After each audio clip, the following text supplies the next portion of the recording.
दुर्गा सप्तशती के प्रथम अध्याय में मेधा ऋषि का राजा सूरत और समाधि को भगवती की महिमा बताते हुए मधुकैटभ वध का वर्णन किया गया है। तो चलिए शुरू करते हैं प्रथम अध्याय।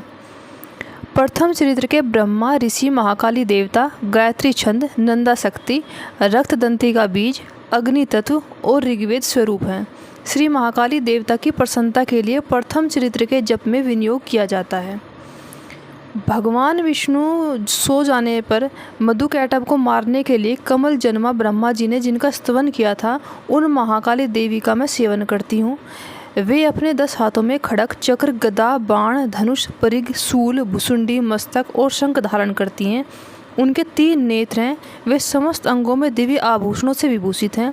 उनके शरीर की कांति नीलमणि के समान है तथा वे 10 मुख और 10 पैरों से युक्त हैं। मार्कंडेय जी आगे बोले, सूर्य के पुत्र सावर्णी जो 8वें मनु कहे जाते हैं उनकी उत्पत्ति की कथा विस्तार पूर्वक कहता हूँ, सुनो। सूर्य कुमार महाभाग सावर्णी भगवती महामाया के अनुग्रह से जिस प्रकार मनवंतर के स्वामी हुए वही प्रसंग सुनाता हूँ। पूर्व काल की बात है। स्वारोचिष मनवंतर में सूरत नाम के एक राजा थे जो चैत्र वंश में उत्पन्न हुए थे। उनका समस्त भूमंडल पर अधिकार था। वे प्रजा का अपने और पुत्रों की भांति धर्मपूर्वक पालन करते थे। तो भी उस समय कोलाध्वंसी नाम के क्षत्रिय उनके शत्रु हो गए। राजा सूरत की दंड नीति बड़ी प्रबल थी। उनका शत्रुओं के साथ संग्राम हुआ। यद्यपि कोला विध्वंसी संख्या में कम थे तो भी राजा सूरत युद्ध में उनसे परास्त हो गए। तब वे युद्ध भूमि से अपने नगर को लौट आए और केवल अपने देश के राजा होकर रहने लगे। समूची पृथ्वी से अब उनका अधिकार जाता रहा, किंतु वहाँ भी उन प्रबल शत्रुओं ने उस समय महाभाग राजा सूरत पर आक्रमण कर दिया। राजा का बल क्षीण हो चला था, इसलिए उनके दुष्ट बलवान और दुरात्मा मंत्रियों ने वहां उनकी राजधानी में भी राजकीय सेना और खजाने को हथिया लिया। सूरत का प्रभुत्व नष्ट हो चुका था, इसलिए वे शिकार खेलने के बहाने घोड़े पर सवार हो वहां से अकेले एक घने जंगल में चले गए। वहां उन्होंने विप्रवर मेधा मुनि का आश्रम देखा, जहाँ कितने ही हिंसक जीव अपनी स्वाभाविक हिंसावृत्ति छोड़कर परम शांत भाव से रहते थे। मुनि के बहुत से शिष्य उस वन की शोभा बढ़ा रहे थे। वहां जाने पर मुनि ने उनका सत्कार किया और वे उन मुनि श्रेष्ठ के आश्रम पर इधर उधर विचरते हुए कुछ काल तक रहे। फिर ममता से आकर्षित होकर वहां इस प्रकार चिंता करने लगे, पूर्व काल में मेरे पूर्वजों ने जिसका पालन किया था वही नगर आज मुझसे रहित है। पता नहीं मेरे दुराचारी भृत्यगण उसकी धर्मपूर्वक रक्षा करते हैं या नहीं। जो सदा मदद की वर्षा करने वाला और सूरवीर था वह मेरा प्रधान हाथी अब शत्रु के अधीन होकर न जाने किन भोगों को भोगता होगा। जो लोग मेरी कृपा धन और भोजन पाने से सदा मेरे पीछे पीछे चलते थे वे निश्चय ही अब दूसरे राजाओं का अनुसरण करते होंगे। उन अवैध लोगों के द्वारा सदा खर्च होते रहने के कारण अत्यंत कष्ट से जमा किया हुआ मेरा वह खजाना खाली हो जाएगा। ये तथा और भी कई बातें राजा सूरत निरंतर सोचते रहते। एक दिन उन्होंने वहां विप्रवर मेधा के आश्रम के निकट एक वैश्य को देखा और उससे पूछा, भाई तुम कौन हो? यहाँ तुम्हारे आने का क्या कारण है? तुम क्यों शोकग्रस्त और अनमने से दिखाई देते हो? राजा सूरत का यह प्रेम पूर्वक कहा हुआ वचन सुनकर वैश्य ने विनीत भाव से उन्हें प्रणाम करके कहा। वैश्य बोला, राजन, मैं धनियों के कुल में उत्पन्न एक वैश्य हूँ। मेरा नाम समाधि है। मेरे दुष्ट स्त्री पुत्रों ने धन के लोभ से मुझे घर से बाहर निकाल दिया। मैं इस समय धन स्त्री पुत्रों से वंचित हूँ। मेरे विश्वसनीय बंधुओं ने मेरा ही धन लेकर मुझे दूर कर दिया, इसलिए दुखी होकर मैं वन में चला आया। यहाँ रहकर मैं इस बात को नहीं जानता कि मेरे पुत्रों की स्त्री के और स्वजनों की कुशल है या नहीं। इस समय घर में वे कुशल से रहते हैं अथवा उन्हें कोई कष्ट है। वे मेरे पुत्र कैसे हैं? क्या वे सदाचारी हैं अथवा दुराचारी हो गए हैं? राजा ने पूछा, जिन लोभी स्त्री पुत्र आदि ने धन के कारण तुम्हें घर से निकाल दिया उनके प्रति तुम्हारे चित्त में इतना स्नेह का बंधन क्यों है? वैश्य बोला, आप मेरे विषय में जैसी बात कहते हैं वह सब ठीक है, किंतु क्या करूं, मेरा मन निष्ठुरता नहीं धारण करता। जिन्होंने धन के लोभ में पड़कर पिता के प्रति स्नेह, पति के प्रति प्रेम तथा आत्मीयजन के प्रति अनुराग को तिलांजलि दे मुझे घर से निकाल दिया है, उन्हीं के प्रति मेरे हृदय में इतना स्नेह है। महामते, गुणहीन बंधुओं के प्रति भी जो मेरा चित्त है इस प्रकार प्रेम मगन हो रहा है, यह क्या है? इस बात को मैं जानकर भी नहीं जान पाता। इसीलिए मैं लंबी सांसें ले रहा हूँ और मेरा हृदय अत्यंत दुखित हो रहा है। उन लोगों में प्रेम का सर्वथा अभाव है, तो भी उनके प्रति जो मेरा मन निष्ठुर नहीं हो पाता, इसके लिए क्या करूँ? मार्कंडेय जी कहते हैं, ब्राह्मण तदनंतर राजाओं में श्रेष्ठ सूरत और वह समाधि नामक वैश्य दोनों साथ साथ मेधा मुनि की सेवा में उपस्थित हुए और उनके साथ यथायोग्य न्याय अनुकूल विनयपूर्ण बर्ताव करके बैठे। तत्पश्चात वैश्य और राजा ने कुछ वार्तालाप आरंभ किया। राजा ने कहा, भगवान, मैं आपसे एक बात पूछना चाहता हूँ, उसे बताइए। मेरा चित्त अपने अधीन न होने के कारण वह बात मेरे मन को दुख देती है। जो राज्य मेरे हाथ से चला गया उसमें और उसके संपूर्ण अंगों में मेरी ममता बनी हुई है। मुनि श्रेष्ठ, यह जानते हुए भी कि अब मेरा नहीं है, अज्ञानी की भांति मुझे उसके लिए दुख होता है। यह क्या है? इधर यह वैश्य भी घर से अपमानित होकर आया है। इसके पुत्र, स्त्री और भृत्यों ने इसे छोड़ दिया। स्वजनों ने भी इसका भी परित्याग कर दिया, तो भी यह उनके प्रति अत्यंत हार्दिक स्नेह रखता है। इस प्रकार यह तथा मैं दोनों ही बहुत दुखी हैं। जिसमें प्रत्यक्ष दोष देखा गया है उस विषय के लिए भी हमारे मन में ममता जनित आकर्षण पैदा हो रहा है। महाभाग, हम दोनों समझदार हैं, तो भी हम में जो मोह पैदा हुआ है वह क्या है? विवेक शून्य पुरुष की भांति मुझ में और इसमें भी यह मूर्ता प्रत्यक्ष दिखाई देती है। ऋषि बोले, महाभाग, विषय मार्ग का ज्ञान सब जीवों को है। इस प्रकार विषय भी सबके लिए अलग अलग है। कुछ प्राणी दिन में नहीं देखते और दूसरे रात में नहीं देखते, तथा कुछ जीव ऐसे हैं जो दिन और रात्रि में भी बराबर देखते हैं। यह ठीक है कि मनुष्य समझदार होते हैं, किंतु केवल वे ही ऐसे नहीं होते। पशु, पक्षी और मृग आदि सभी प्राणी समझदार होते हैं। मनुष्यों की समझ भी वैसी ही होती है जैसे उन मृग और पक्षियों की होती है, तथा जैसी मनुष्य की होती है वैसी ही उन मृग, पक्षी आदि की होती है।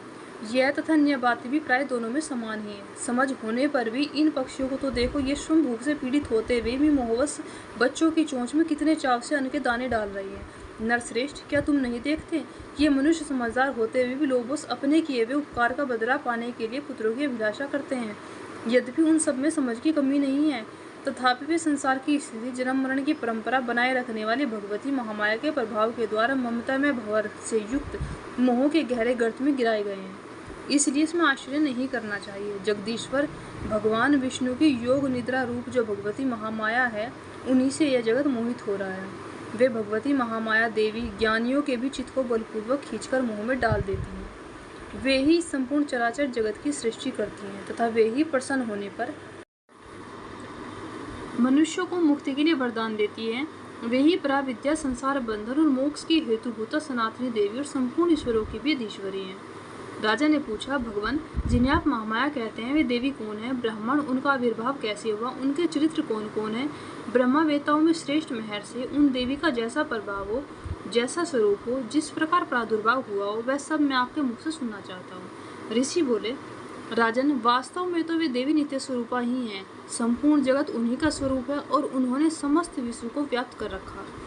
तथापि उनका प्राकट्य अनेक प्रकार से होता है, वह मुझसे सुनो। यद्यपि वे नित्य और अजन्मा हैं, तथापि जब देवताओं का कार्य सिद्ध करने के लिए प्रकट होती हैं, उस समय लोकों में उत्पन्न हुई कहलाती हैं। कल्प के अंत में जब संपूर्ण जगत एकार्णव में निमग्न हो रहा था, सबके प्रभु भगवान विष्णु शेषनाग की सैया बिछाकर योग निद्रा का आश्रय लेकर सो रहे थे। उस समय उनके कानों के मैल से दो भयंकर असुर उत्पन्न हुए, जो मधु और कैटभ के नाम से विख्यात थे। वे दोनों ब्रह्मा जी का वध करने को तैयार हो गए। भगवान विष्णु के नाभि कमल में विराजमान प्रजापति ब्रह्मा जी ने जब उन दोनों भयानक असुरों को अपने पास आया और भगवान को सोया हुआ देखा, तब एकाग्रचित होकर उन्होंने भगवान विष्णु को जगाने के लिए उनके नेत्रों में निवास करने वाली योग निद्रा का स्तवन आरंभ किया। जो इस विश्व के अधीश्वरी, जगत को धारण करने वाली, संसार का पालन और संहार करने वाली तथा तेज स्वरूप भगवान विष्णु के अनुपम शक्ति हैं, उन्हीं भगवती निद्रा देवी की भगवान ब्रह्मा स्तुति करने लगे। ब्रह्मा जी ने कहा, देवी तुम ही स्वाहा, तुम ही स्वधा, तुम ही वष्टकार हो। स्वर भी तुम्हारे ही स्वरूप हैं, तुम ही जीवनदायिनी सुधा हो। नित्य अक्षर प्रणव में अकार, उकार, मकार, इन तीनों मात्राओं के रूप में तुम ही स्थित हो। इन तीन मात्राओं के अतिरिक्त जो बिंदु रूपा नित्य अर्धमात्रा है, जिसका विशेष रूप से उच्चारण नहीं किया जा सकता, वह भी तुम ही हो। देवी तुम ही संध्या, सावित्री और परम जननी हो। देवी तुम ही इस विश्व ब्रह्मांड को धारण करती हो। तुमसे ही जगत की सृष्टि होती है, तुम ही से इसका पालन होता है और सदा तुम्हारी कल्प के अंत में सबको तुम अपना ग्रास बना लेती हो। जगन्मयी देवी, इस जगत की उत्पत्ति के समय तुम सृष्टि रूपा हो, पालन काल में स्थिति रूपा हो तथा कल्पांत के समय संहार रूप धारण करने वाली हो। तुम ही महाविद्या, महामाया, महामेधा, महामोहरूपा महादेवी महासूर्यो, तुम ही तीन गुणों को उत्पन्न करने वाले सबकी प्रकृति हो। भयंकर काल रात्रि महारात्रि मोहरात्रि भी तुम ही हो। तुम ही श्री, तुम ही ईश्वरी, तुम ही ह्रीम, तुम ही बोध स्वरूपा बुद्धि हो। लज्जा पुष्टि तुष्टि शांति और क्षमा भी तुम ही हो। तुम खड़ग धारिणी, शूल धारिणी, घोर रूपा तथा गदा चक्र शंख और धनुष धारण करने वाली हो। बाण भुसुंडी और परिघ ये भी तुम्हारे अस्त्र हैं। तुम सौम्य और सौम्यतर हो। इतना ही नहीं, जितने भी सौम्य और सुंदर पदार्थ हैं उन सब की अपेक्षा तुम अत्यधिक सुंदरी हो। पर और अपर सबसे परे रहने वाली परमेश्वरी तुम ही हो। सर्वस्वरूपे देवी, कहीं भी सत असत रूप जो कुछ वस्तुएं हैं उन सब की जो शक्ति है वह तुम ही हो। ऐसी अवस्था में तुम्हारी स्तुति क्या हो सकती है। जो इस जगत की सृष्टि पालन और श्रृंगार करते हैं उन भगवान को भी जब तुमने निद्रा के अधीन कर दिया है तब तुम्हारी स्तुति करने में यहाँ कौन समर्थ हो सकता है। मुझको, भगवान शंकर को तथा भगवान विष्णु को भी तुमने ही शरीर धारण कराया है, अतः तुम्हारी स्तुति करने की शक्ति किसमें है देवी। तुम तो अपनी उदार प्रभावों से ही प्रशंसित हो। ये जो दोनों दुर्धर्ष असुर मधुर कैटब हैं इनको मुंह में डाल दो और जगदीश्वर भगवान विष्णु को शीघ्र ही जगा दो। साथ ही इनके भीतर इन दोनों महान असुरों को मार डालने की बुद्धि उत्पन्न कर दो। ऋषि कहते हैं कि राजन, जब ब्रह्मा जी ने वहाँ मधु और कैटब को मारने के उद्देश्य से भगवान विष्णु को जगाने के लिए तमोगुण की अधिष्ठात्री देवी योग निद्रा की इस प्रकार स्तुति की, तब वे भगवान के नेत्र, मुख, नासिका, बाहु, हृदय और वक्ष स्थल से निकलकर अव्यक्त जन्मा ब्रह्मा जी की दृष्टि के समक्ष खड़ी हो गई। योग निद्रा से मुक्त होने पर जगत के स्वामी भगवान जनार्दन उस एकार्णव के जल में शेषनाग की सैया से जाग उठे। फिर उन्होंने उन दोनों असुरों को देखा। वे दुरात्मा मधु और कैटब अत्यंत बलवान और पराक्रमी थे और क्रोध से लाल आंखें किए ब्रह्मा जी को खा जाने के लिए उद्योग कर रहे थे। तब भगवान श्री हरि ने उठकर उन दोनों के साथ 5000 वर्षों तक केवल बाहु युद्ध किया। वे दोनों भी अत्यंत बल के कारण उन्मत्त हो रहे थे। इधर महामाया ने भी उन्हें मोह में डाल रखा था, इसीलिए वे भगवान विष्णु से कहने लगे, हम तुम्हारी वीरता से संतुष्ट हैं, तुम हम लोगों से कोई वर मांगो। श्री भगवान बोले, यदि तुम दोनों मुझ पर प्रसन्न हो तो अब मेरे हाथ से मारे जाओ। बस इतना सा ही मैंने वर मांगा है, यहाँ दूसरा किसी वर से क्या लेना। ऋषि बोलते हैं, इस प्रकार धोखे में आ जाने पर जब उन्होंने संपूर्ण जगत में जल ही जल देखा तब कमल नयन भगवान से कहा, जहाँ पृथ्वी जल में डूबी हुई ना हो, जहाँ सूखा स्थान हो वहीं हमारा वध करो। ऋषि कहते हैं, तब तथास्तु कहकर शंख चक्र और गदा धारण करने वाले भगवान ने उन दोनों के मस्तक अपनी जांघ पर रखकर चक्र से काट डाले। इस प्रकार ये देवी महामाया ब्रह्मा जी की स्तुति करने पर शुंभ प्रकट हुई थी। अब पुनः तुमसे उनके प्रभाव का वर्णन करता हूँ, सुनो। इस प्रकार श्री मार्कंडेय पुराण में सावर्णिक मनवंतर की कथा के अंतर्गत देवी महात्म्य में मधु कैटभ वध नामक पहला अध्याय पूरा हुआ। दुर्गा सप्तशती दूसरा अध्याय। देवताओं के तेज से देवी का प्रादुर्भाव और महिषासुर सेना का वध। ओम अश्य मध्यम चरित्र के विष्णु ऋषि महालक्ष्मी देवता उष्णिक छंद शाकुंभरी शक्ति दुर्गा बीज वायु तत्व और यजुर्वेद स्वरूप हैं। श्री महामाया लक्ष्मी की प्रसन्नता के लिए मध्यम चरित्र के पाठ में इसका विनियोग है। मैं कमल के आसन पर बैठी हूँ, प्रसन्न मुख वाली महिषासुरमर्दिनी भगवती लक्ष्मी का भजन करता हूँ और जो अपने हाथों में अक्षमाला, फरसा, गदा, बाण, वज्र, पद, धनुष, कुंडिका, दंड, शक्ति, खड़क, ढाल, शंख, घंटा, मधुपात्र, शूलपाश और चक्र धारण करती है। ऋषि कहते हैं, पूर्व काल में देवताओं और असुरों में पूरे 100 वर्षों तक घोर संग्राम हुआ था। उसमें असुरों का स्वामी महिषासुर था और देवताओं के नायक इंद्र थे। उस युद्ध में देवताओं की सेना महाबली असुरों से परास्त हो गई। संपूर्ण देवताओं को जीतकर महिषासुर इंद्र बन बैठा। तब पराजित देवता प्रजापति ब्रह्मा जी को आगे करके उस स्थान पर गए जहाँ भगवान शंकर और विष्णु विराजमान थे। देवताओं ने महिषासुर के पराक्रम तथा उसकी विजय अपनी पराजय का यथावत वृत्तांत उन दोनों देवेश्वरों से विस्तार पूर्वक कहा। वे बोले, भगवान, महिषासुर सूर्य, इंद्र, अग्नि, वायु, चंद्रमा, यम, वरुण तथा अन्य देवताओं के भी अधिकार छीनकर स्वयं ही सबका अधिष्ठादाता बन बैठा है। इस दुरात्मा महिष ने समस्त देवताओं को स्वर्ग से निकाल दिया है। अब वे मनुष्यों की भांति पृथ्वी पर विचरण कर रहे हैं। दैत्यों की यह सारी करतूत हमने आप लोगों से कह सुनाई है। अब हम आपकी शरण में आ गए हैं, इसके वध का कोई उपाय सोचिए। इस प्रकार देवताओं के वचन सुनकर भगवान विष्णु और शिव ने दैत्यों पर बड़ा क्रोध किया। उनकी भुएं तन गई और मुंह टेढ़ा हो गया। तब अत्यंत कोप में भरे हुए चक्रपाणी श्री विष्णुधर के मुख से एक महान तेज प्रकट हुआ। इसी प्रकार ब्रह्मा, शंकर तथा इंद्र आदि अन्य देवताओं के शरीर से भी बड़ा भारी तेज निकला। वह सब मिलकर एक हो गया। महान तेज का वह पुंज ज्वालायमान पर्वत सा जान पड़ रहा था। देवताओं ने देखा वह अपनी ज्वालाएं संपूर्ण दिशाओं में व्याप्त हो रही है। संपूर्ण देवताओं के शरीर में प्रकट हुए उस तेज की कहीं तुलना नहीं की। एकत्रित होने पर वह एक नारी के रूप में परिणत हो गया और अपने प्रकाश से तीनों लोकों में व्याप्त जान पड़ा। भगवान शंकर का जो तेज था उससे उस देवी का मुख प्रकट हुआ। यमराज के तेज से उसके शरीर में बाल निकल आए। श्री विष्णु भगवान के तेज से उनकी भुजाएं उत्पन्न हुई। चंद्रमा के तेज से दोनों स्तनों का और इंद्र के तेज से मध्यमा भाग का प्रादुर्भाव हुआ। वरुण के तेज से जंघा तथा पिंडली, पृथ्वी के तेज से नितंब भाग प्रकट हुआ। ब्रह्मा के तेज से दोनों चरण और सूर्य के तेज से उसकी उंगलियां हुई। वसुओं के तेज से हाथों की उंगलियां और कुबेर के तेज से नासिका प्रकट हुई। उस देवी के दांत प्रजापति के तेज से और तीनों नेत्र अग्नि के तेज से प्रकट हुए थे। उनकी भौहें संध्या के और कान वायु के तेज से उत्पन्न हुए थे। इस प्रकार अन्य देवताओं के तेज से भी उस कल्याणमयी देवी का आविर्भाव हुआ। तदंतर समस्त देवताओं के तेज पुंज से प्रकट हुई देवी को देखकर महिषासुर के सताए हुए देवता बहुत प्रसन्न हुए। पिनाकधारी भगवान शंकर ने अपने शूल से एक शूल निकालकर उन्हें दिया। फिर भगवान विष्णु ने भी अपने चक्र से चक्र उत्पन्न करके भगवती को अर्पण किया। वरुण ने भी शंख भेंट किया। अग्नि से उन्हें शक्ति दी और वायु ने धनुष तथा बाण से भरे हुए 2 तरकस प्रदान किए। सहस्त्र नेत्रों वाले देवराज इंद्र ने अपने वज्र से वज्र उत्पन्न करके दिया और ऐरावत हाथी से उतारकर एक घंटा भी प्रदान किया। यमराज ने कालदंड से दंड, वरुण ने पास, प्रजापति ने स्फटिक की माला तथा ब्रह्मा जी ने कमंडलू भेंट किया। सूर्य ने देवी के समस्त रोमकूपों में अपनी किरणों का तेज भर दिया। काल ने उन्हें चमकती हुई ढाल और तलवार दी। क्षीर समुद्र ने उज्ज्वल हार तथा कभी जीर्ण न होने वाले 2 दिव्य वस्त्र भेंट किए। साथ ही उन्होंने दिव्य चूड़ामणि, 2 कुंडल, कड़े, उज्ज्वल अर्धचंद्र, सब बाहुओं के लिए केयूर, दोनों चरणों के लिए निर्मल नुपुर, गले की सुंदर हसली और सब उंगलियों में पहनने के लिए रत्नों की बड़ी अंगूठी भी दी। विश्वकर्मा ने उन्हें अत्यंत निर्मल फरसा भेंट किया। साथ ही अनेक प्रकार के अस्त्र और अभेद कवच दिए। इसके सिवा मस्तक और वक्ष स्थल पर धारण करने के लिए कभी न कभी कुम्हाने वाले कमलों की मालाएं दी। जलधि ने उन्हें सुंदर कमल का फूल भेंट किया। हिमालय ने सवारी के लिए सिंह तथा भांति भांति के रत्न समर्पित किए।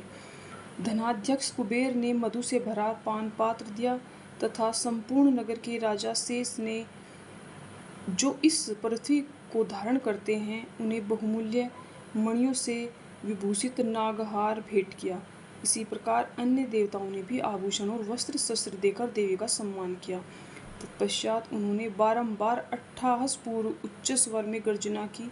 उनके भयंकर नाद से संपूर्ण आकाश गूंज उठा। देवी को वह अत्यंत उच्च स्वर से किया हुआ सिंहनाद कहीं समा न सका। आकाश उनके सामने लघु प्रतीत होने लगा।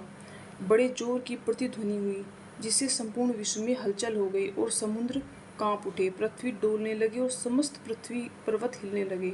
उस समय देवताओं ने अत्यंत प्रसन्नता के साथ सिंहवाहिनी भवानी से कहा, देवी तुम्हारी जय हो। साथ ही महर्षियों ने भक्ति भाव से विनम्र होकर स्तवन किया। संपूर्ण त्रिलोकी को शोभग्रस्त देख दैत्यगण अपनी समस्त सेना को कवच आदि से सुसज्जित कर हाथों में हथियार ले सहसा उठाकर खड़े हो गए। उस समय महिषासुर ने बड़े क्रोध में आकर कहा, आह, यह क्या हो रहा है। फिर वह संपूर्ण असुरों से घिरकर उस सिंहनाद की ओर लक्ष्य करके दौड़ा और आगे पहुंचकर उसने देवी को देखा, जो अपने प्रभाव से तीनों लोकों को प्रकाशित कर रही थी। उनके चरणों के भार से पृथ्वी दबी रही, माथे के मुकुट से आकाश में रेखाएं सी खिंच रही थी तथा वे अपने धनुष की टंकार से सातों पातालों को शुद्ध किए देती थी। देवी अपनी हजारों भुजाओं से संपूर्ण दिशाओं को आच्छादित करके खड़ी थी। तदंतर उनके साथ दैत्यों का युद्ध छिड़ गया। नाना प्रकार के अस्त्र शस्त्रों से प्रहार से संपूर्ण दिशाएं उद्भासित होने लगी।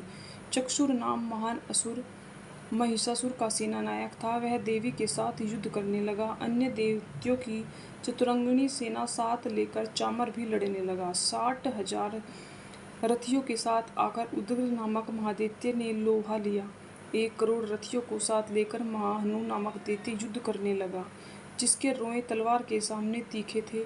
वह अशीलोमा नामक महादैत्य 5 करोड़ रथी सैनिकों सहित युद्ध में आ डटा। 60 लाख रथियों से घिरा हुआ बाष्फल नामक दैत्य भी उस युद्ध भूमि में लड़ने लगा। परिवारित नामक राक्षस हाथी सवार और घुड़सवारों के अनेक दलों तथा 1 करोड़ रथियों की सेना लेकर युद्ध करने लगे। बिड़ाल नामक दैत्य 5 अरब रथियों के साथ घिरकर लोहा लेने लगा। इसके अतिरिक्त और भी हजारों महादैत्य रथ हाथी में घोड़ों की सेना के साथ महादेवी के साथ युद्ध करने के लिए सोम महिषासुर उस रणभूमि में कोटि कोटि सहस्त्र रथ हाथी और घोड़ों की सेना से घिरा हुआ खड़ा था। वे दैत्य देवी के साथ तोमर, भिंदीपाल, शक्ति, मसूल, खड़ग, परशु और पटिक आदि शस्त्रों का प्रहार करते हुए युद्ध कर रहे थे। कुछ दैत्यों ने उन पर शक्ति का प्रहार किया, कुछ लोगों ने पास फेंके तथा कुछ दैत्यों ने खड़ग प्रहार करके देवी को मार डालने का उद्योग किया। देवी ने भी क्रोध भरकर खेल खेल में ही अपने अस्त्र शस्त्रों की वर्षा करके दोनों के वे अस्त्र शस्त्र काट डाले। उनके मुख पर परिश्रम या थकावट रंगमात्र भी चिन्हित न थी। देवता और ऋषि उनकी स्तुति करते थे और वे भगवती परमेश्वरी दैत्यों के शरीर पर अस्त्रों की वर्षा करती रही।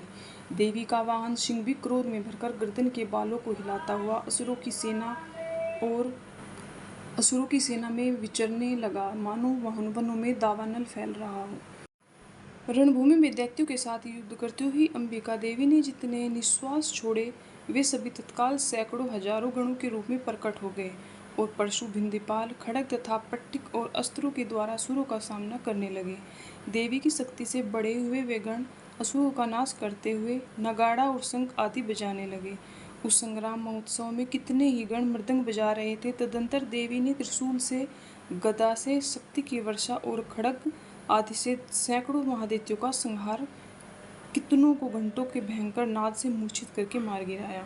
बहुतेरे दैत्यों को फांस से बांधकर धरती पर घसीटा। कितने ही दैत्यों को उनकी तीखी तलवार से मार मार के 2-2 टुकड़े हो गए। कितने ही गदा की चोट से घायल हो धरती पे सो गए। कितने ही मूसल की मार से अत्यंत आहत होकर रक्त वमन करने लगे। कुछ दैत्य शूल से छाती फट जाने के कारण पृथ्वी पर ढेर हो गए। उस रणांगण में बाण समूह की रस्सी से कितने ही असुरों की कमर टूट गई। बाज की तरह झटपटाने वाले देवी पीड़क दैत्यगण अपने प्राणों से हाथ धोने लगे। किन्हीं की बाँह छिन्न भिन्न हो गई, कितनों की गर्दनें कट गई। कितने ही दैत्यों के मस्तक कट कट कर गिरने लगे। कुछ लोगों के शरीर मध्य भाग में ही विदीर्ण हो गए। कितने ही महादैत्य जांघें कट जाने से पृथ्वी पर गिर गए। कितनों को ही देवी ने अपने एक बाँह से, एक पैर से और एक नेत्रों वाले करके 2 टुकड़े में चीर डाला। कितने ही दैत्य मस्तक कट जाने पर भी गिरकर पृथ्वी पर उठ जाते और केवल धड़ से ही रूप में अच्छे अच्छे हथियार हाथ में ले देवी के साथ युद्ध करने लगे। दूसरे कबबंद युद्ध के बाजों की लय पर नाचते थे। कितने ही बिना सिर धड़े हाथों में खड़ग शक्ति और सृष्टि के दौड़ते तथा दूसरे महादैत्य ठहरो ठहरो यह कहते हुए देवी को युद्ध के लिए ललकारते।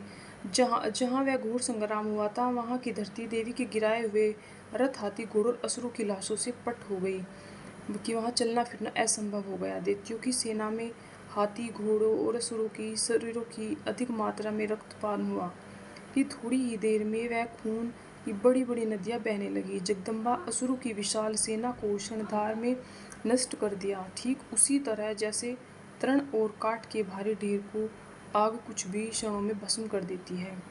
और वह सिंह भी गर्दन के बालों को हिला हिलाकर जोर जोर से गर्जना करता और देवी के शरीर से मानो उसके प्राण चुन लेता। वह देवी के गणों ने भी उन महादैत्यों के साथ ऐसा युद्ध किया जिससे आकाश में खड़े हुए देवतागण उन पर बहुत संतुष्ट हुए और फूल बरसाने लगे। इस प्रकार श्री मार्कंडेय पुराण में सर्वाणिक मनवंतर की कथा के अंतर्गत देवी महात्म्य के महिषासुर की सेना का वध नामक दूसरा अध्याय पूरा हुआ। तृतीय अध्याय सेनापतियों सहित महिषासुर का वध। जगदम्बा के श्री अंगों की कांति उदयकाल के सहस्त्रों सूर्यों के समान है। वे लाल रंग की रेशमी साड़ी पहने हुए हैं। उनके गले में मुंडमाला शोभा पा रही है। दोनों स्तनों पर रक्त चंदन का लेप लगा है। वे अपने कर कमलों में जप मालिका, विद्या और अभय तथा वर नामक मुद्राएं धारण किए हुए हैं। 3 नेत्रों से सुशोभित मुखारविंद की शोभा हो रही है। उनके मस्तक पर चंद्रमा के समान रत्नमय मुकुट बंधा हुआ है तथा वे कमल के आसन पर विराजमान है। ऐसी देवी को मैं भक्तिपूर्वक प्रणाम करता हूँ। ऋषि कहते हैं, दैत्यों की सेना को इस प्रकार तहस नहस होते देख महादैत्य सेनापति चक्षुर क्रोध में भरकर अंबिका देवी से युद्ध करने के लिए आगे बढ़ा। वह असुर रणभूमि में देवी के ऊपर इस प्रकार बाणों की वर्षा करने लगा जैसे बादल मेरुगिरी के शिखर पर पानी की धार बरसा रहा हो। तब देवी ने अपने बाणों से उसके बाण समूह को अनायास ही काटकर उसके घोड़ों और सारथियों को भी मार डाला। साथ ही उसके धनुष तथा अत्यंत ऊंची ध्वजा को भी तत्काल काट गिराया। धनुष कट जाने पर उसके अंगों को अपने बाणों से बींध डाला। धनुष, रथ, घोड़े और सारथी के नष्ट हो जाने पर वह असुर ढाल और तलवार लेकर देवों की ओर दौड़ा। उसने तीखी धार वाली तलवार से सिंह के मस्तक पर चोट करके देवी की भी बाईं भुजा में बड़े वेग से प्रहार किया। राजन, देवी की वहां पर पहुंचते ही वह तलवार टूट गई। फिर तो क्रोध से लाल आंखें करके उस राक्षस ने शूल हाथों में लिया और उसे उस महादैत्य ने भगवती भद्रकाली के ऊपर चलाया। वह शूल आकाश से गिरते हुए सूर्यमंडल की भांति अपने तेज से प्रज्वलित हो उठा। उस शूल को अपनी ओर आते देख देवी ने भी शूल का प्रहार किया। उससे राक्षस के शूल के सैकड़ों टुकड़े हो गए। साथ ही महादैत्य चक्षुर की भी ध्वजियां उड़ गई। वह प्राणों से हाथ धो बैठा। महिषासुर के सेनापति उस महापराक्रमी चक्षुर के मारे जाने पर देवताओं को पीड़ा देने वाला चामर हाथी पर चढ़कर उसने भी देवी के ऊपर शक्ति का प्रहार किया, किंतु जगदम्बा ने उसे अपने हुंकार से आहत एवं निष्प्रभ कर दिया, तत्काल पृथ्वी पर गिरा दिया। शक्ति टूटकर गिरी हुई देख चामर को बड़ा क्रोध हुआ। उसने शूल चलाया, किंतु देवी ने उसे भी अपने बाणों द्वारा काट डाला। इतने में देवी का सिंह उछलकर हाथी के मस्तक पर बैठ गया। उस दैत्य के साथ खूब जोर लगाकर बाहुयुद्ध करने लगा। वे दोनों लड़ते लड़ते हाथी से पृथ्वी पर आ गिरे। अत्यंत क्रोध में भरकर एक दूसरे पर बड़े भयंकर प्रहार करते हुए लड़ने लगे। तदंतर सिंह बड़े वेग से आकाश की ओर उछला। उधर से गिरते हुए उसने पंजों की मार से चामर का सिर धड़ से अलग किया। गिरते समय उसने पंजों की मार से चामर का सिर धड़ से अलग कर दिया। उस प्रकार उदग्र भी शिला और वृक्ष की आदि की मार खाकर रणभूमि में देवी के हाथों से मारा गया तथा कराल भी दांतों, मुक्कों और थप्पड़ों की चोट से धराशायी हो गया। क्रोध में भरी हुई देवी ने गदा की चोट से उद्दत का कचूमर निकाल डाला। भिंदीपाल से वाशकाल को तथा बाणों से ताम्र और अंधक को मौत के घाट उतार दिया। 3 नेत्रों वाली परमेश्वरी ने त्रिशूल से उग्राश्य, उग्रवीर्य तथा महाहनु नामक दैत्यों को मार डाला। तलवार की चोट से विडाल के मस्तक को धड़ से काट गिराया। दुर्धर और दुर्गम इन दोनों को भी अपने बाणों से यमलोक भेज दिया। इस प्रकार अपनी सेना का संहार होता देख महिषासुर ने भैंसे का रूप धारण करके देवी के गणों को त्रास देना आरंभ किया। किन्हीं को तुतुन से मारकर, किन्हीं के ऊपर खुरों का प्रहार करके, किन्हीं से पूंछ से चोट पहुंचाकर, कुछ को सींगों से विदीर्ण करके, कुछ गणों को वेग से, किन्हीं को सिंहनाद से, कुछ को चक्कर देकर और कितनों को निश्वास वायु के झोंकों से धराशायी किया। इस प्रकार गणों की सेनाओं को गिराकर वह असुर महादेवी के सिंह को मारने के लिए झपटा, जिससे जगदम्बा को बड़ा क्रोध हुआ। इधर महापराक्रमी महिषासुर भी क्रोध में भरकर धरती को खुरों से खोदने लगा तथा अपने सींग से ऊंचे ऊंचे पर्वतों को उठाकर फेंकने लगा और गरजने लगा। उसके वेग से चक्कर देने के कारण पृथ्वी क्षुब्ध होकर पलटने लगी। उसकी पूंछ से टकराकर समुद्र सब ओर से धरती को डुबोने लगा। हिलते हुए सींग के आघात से विदीर्ण होकर बादलों के टुकड़े टुकड़े हो गए। उसके श्वासों की प्रचंड वायु के वेग उड़े हुए सैकड़ों पर्वत आकाश से गिरने लगे। इस प्रकार क्रोध में भरे हुए उसके दैत्य अपनी आते देख चंडिका को वध करने के लिए महाक्रोध किया। उन्होंने पास फेंककर उस महान असुर को बांध दिया। उस महासंग्राम में बंध जाने पर उसने भैंसे का रूप त्याग दिया और तत्काल सिंह के रूप में वह प्रकट हो गया। उस अवस्था में जगदम्बा ज्यों ही उसका मस्तक काटने के लिए उद्यत हुई, त्यों ही वह खड्गधारी पुरुष के रूप में दिखाई देने लगा। तब देवी ने तुरंत ही बाणों की वर्षा करके ढाल और तलवार के साथ उस पुरुष को भी बांध लिया। इतने में वह महान गजराज के रूप में परिणत हो गया तथा अपनी सूंड से देवी के विशाल सिंह को खींचने और गरजने लगा। खींचते समय देवी ने तलवार से उसकी सूंड काट डाली। तब उस महादेवती ने पुनः भैंसे का शरीर धारण कर लिया और पहले की भांति चराचर प्राणियों सहित तीनों लोकों को व्याकुल करने लगा। तब क्रोध में भरी हुई जगन्माता चंडिका बारंबार उत्तम मधुरपान करने और लाल आंखें करके हंसने लगी। उधर वह बल और पराक्रम के मद से उन्मत्त हुआ राक्षस गरजने लगा और अपने सींगों से चंडी के ऊपर पर्वतों को फेंकने लगा। उस समय देवी अपने बाणों के समूह से उसके फेंके हुए पर्वतों को चूर्ण करती हुई बोली। बोलते समय उनका मुख मधु के मध्य से लाल हो रहा था और वाणी लड़खड़ा रही थी। देवी ने कहा, ओ मूढ़, मैं जब तक मधु पीती हूँ तब तक तू क्षण भर के लिए खूब गरज ले। मेरे हाथ से तेरी मृत्यु हो जाने पर अब शीघ्र ही देवता भी गर्जना करेंगे। ऋषि कहते हैं, यो कहकर देवी उछली और उस महादित्य के ऊपर चढ़ गई। फिर उसने पैर से उसको दबाकर उन्होंने शूलों से कंठ में आघात किया।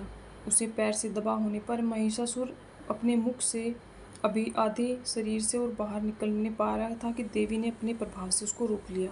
आधा निकला होने पर भी वह महादित्य देवी से युद्ध करने लगा। तब देवी ने बड़ी बड़ी तलवार से उसका मस्तक काट गिराया। फिर तो हाहाकार हुए और दैत्यों की सारी सेना भाग गई और संपूर्ण देवता अत्यंत प्रसन्न हुए। देवताओं ने दिव्य महर्षियों के साथ दुर्गा देवी का स्तवन किया। गंधर्व राज गाने लगे और अप्सराएं नृत्य करने लगी। इस प्रकार श्री मार्कंडेय पुराण में श्रवाणिक मनवंतर की कथा के अंतर्गत देवी महात्म्य के महिषासुर वध नामक तीसरा अध्याय पूरा हुआ। दुर्गा सप्तशती के चतुर्थ अध्याय में इंद्रादि देवताओं के द्वारा देवी की स्तुति की गई।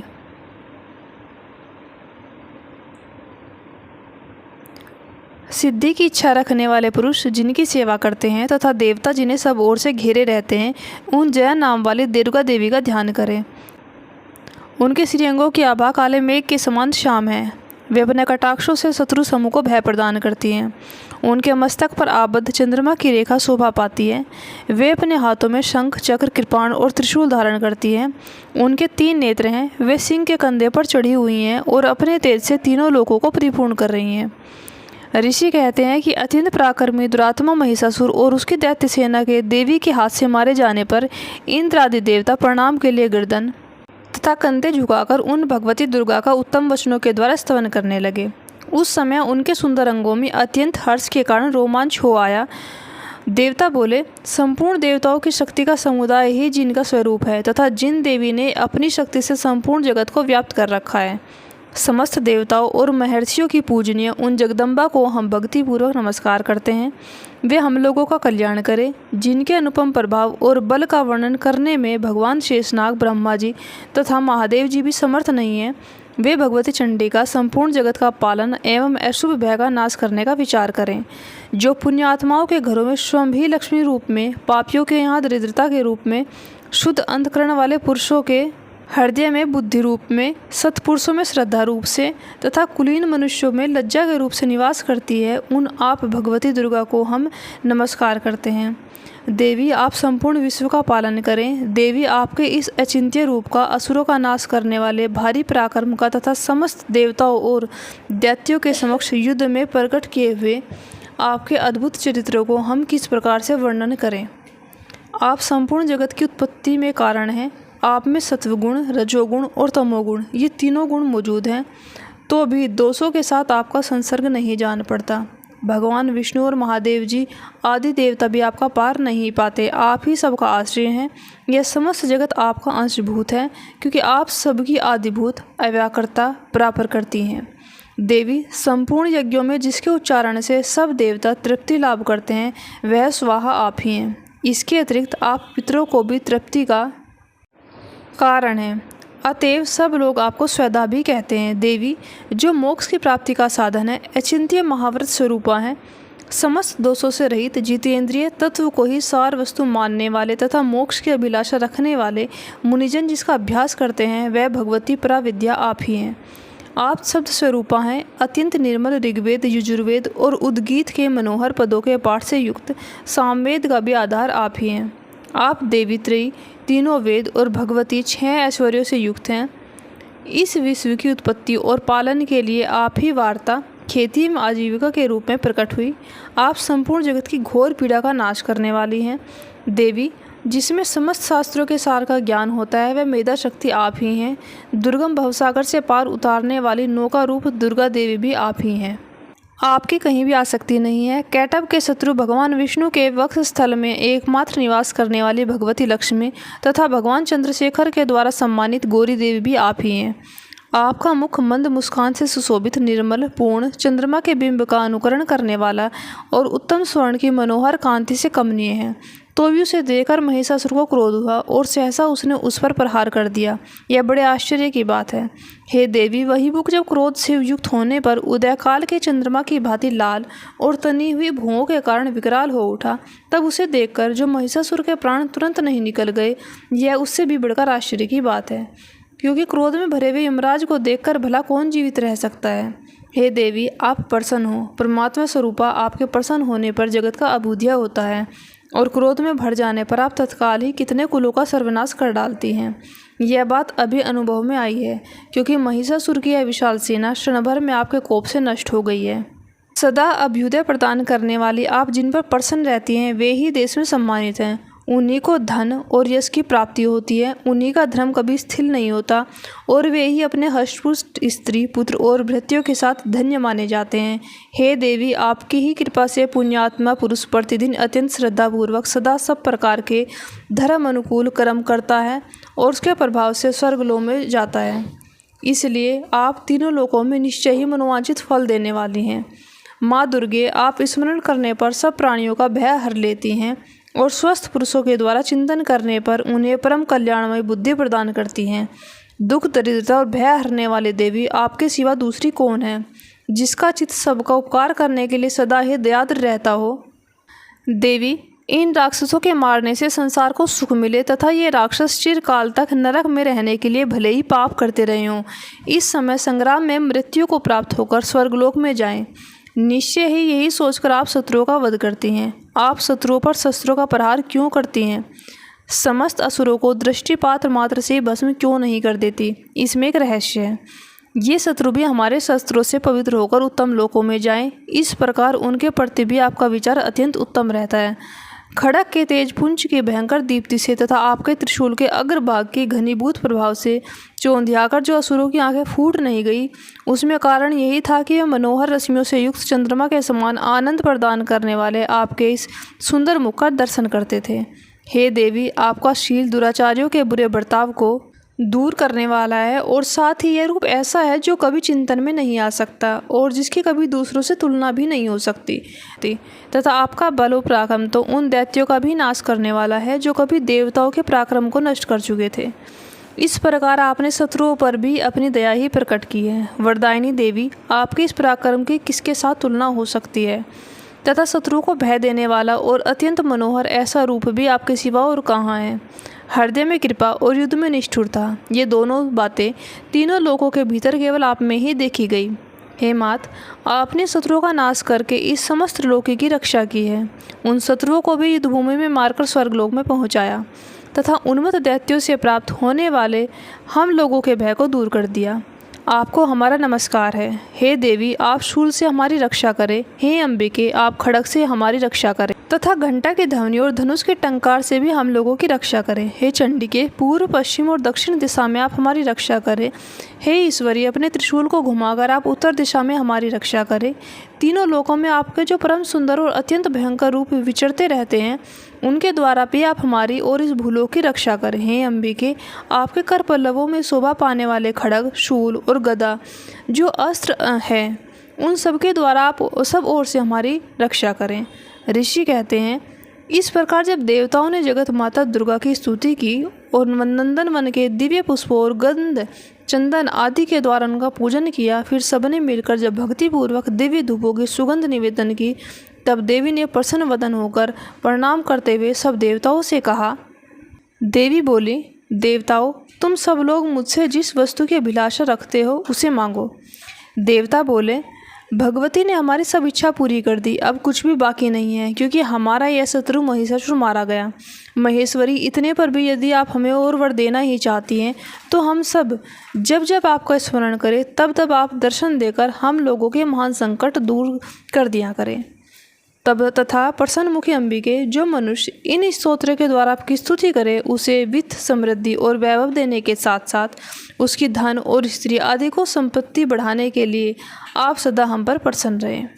ऋषि कहते हैं, राजन, देवताओं ने जब अपने और जगत के कल्याण के लिए भद्रकाली देवी को इस प्रकार प्रसन्न किया तब वे तथास्तु कहकर मां से अंतर्ध्यान हो गई। भूपाल, इस प्रकार पूर्व काल में तीनों लोकों का हित चाहने वाली देवी जिस प्रकार देवताओं के शरीरों से प्रकट हुई थी वह सब कथा मैंने कह सुनाई। जब पुनः देवताओं को उपकार करने वाली वे देवी दुष्ट दैत्यों और सुम ऋषुम का वध करने वाली एवं सब लोगों की रक्षा करने वाली गौरी देवी के शरीर से जिस प्रकार प्रकट हुई थी वह सब प्रसंग मेरे मुँह से सुनो। इस प्रकार श्री मार्कंडेय पुराण में सावर्णिक मनवंतर की कथा के अंतर्गत देवी महात्म्य में शुक्र आदि स्तुति नामक चौथा अध्याय पूरा हुआ।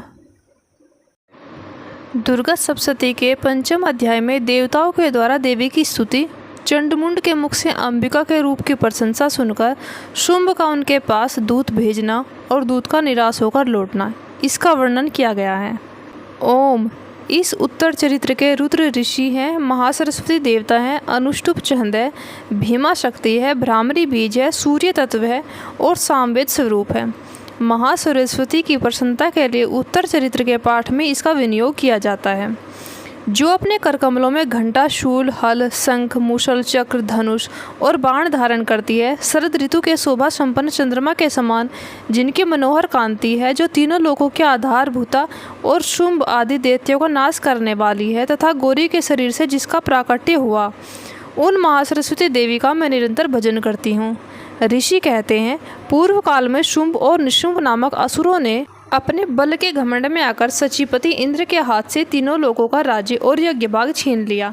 वे ही दोनों सूर्य, चंद्रमा, कुबेर, यम और वरुण के अधिकार का भी उपयोग करने लगे। वायु और अग्नि का कार्य भी वे करने लगे। उन दोनों ने जब देवताओं को अपमानित, राज्य भ्रष्ट, पराजित तथा अधिकारहीन करके स्वर्ग से निकाल दिया, उन दोनों महान असुरों से तिरस्कृत देवताओं ने अपराजिता देवी का स्मरण किया और सोचा, जगदम्बा ने हम लोगों को वर दिया था कि आपत्ति काल में स्मरण करने पर मैं तुम्हारी सब आपत्तियों का तत्काल नाश कर दूंगी। यह विचार कर देवता गिरिराज हिमालय पर गए और वहां भगवती विष्णु माया की स्तुति करने लगे। देवता बोले, देवी को नमस्कार है, महादेवी शिवा को सर्वदा नमस्कार है, प्रकृतियों भद्रा को प्रणाम। हम लोग नियम पूर्वक जगदम्बा को नमस्कार करते हैं।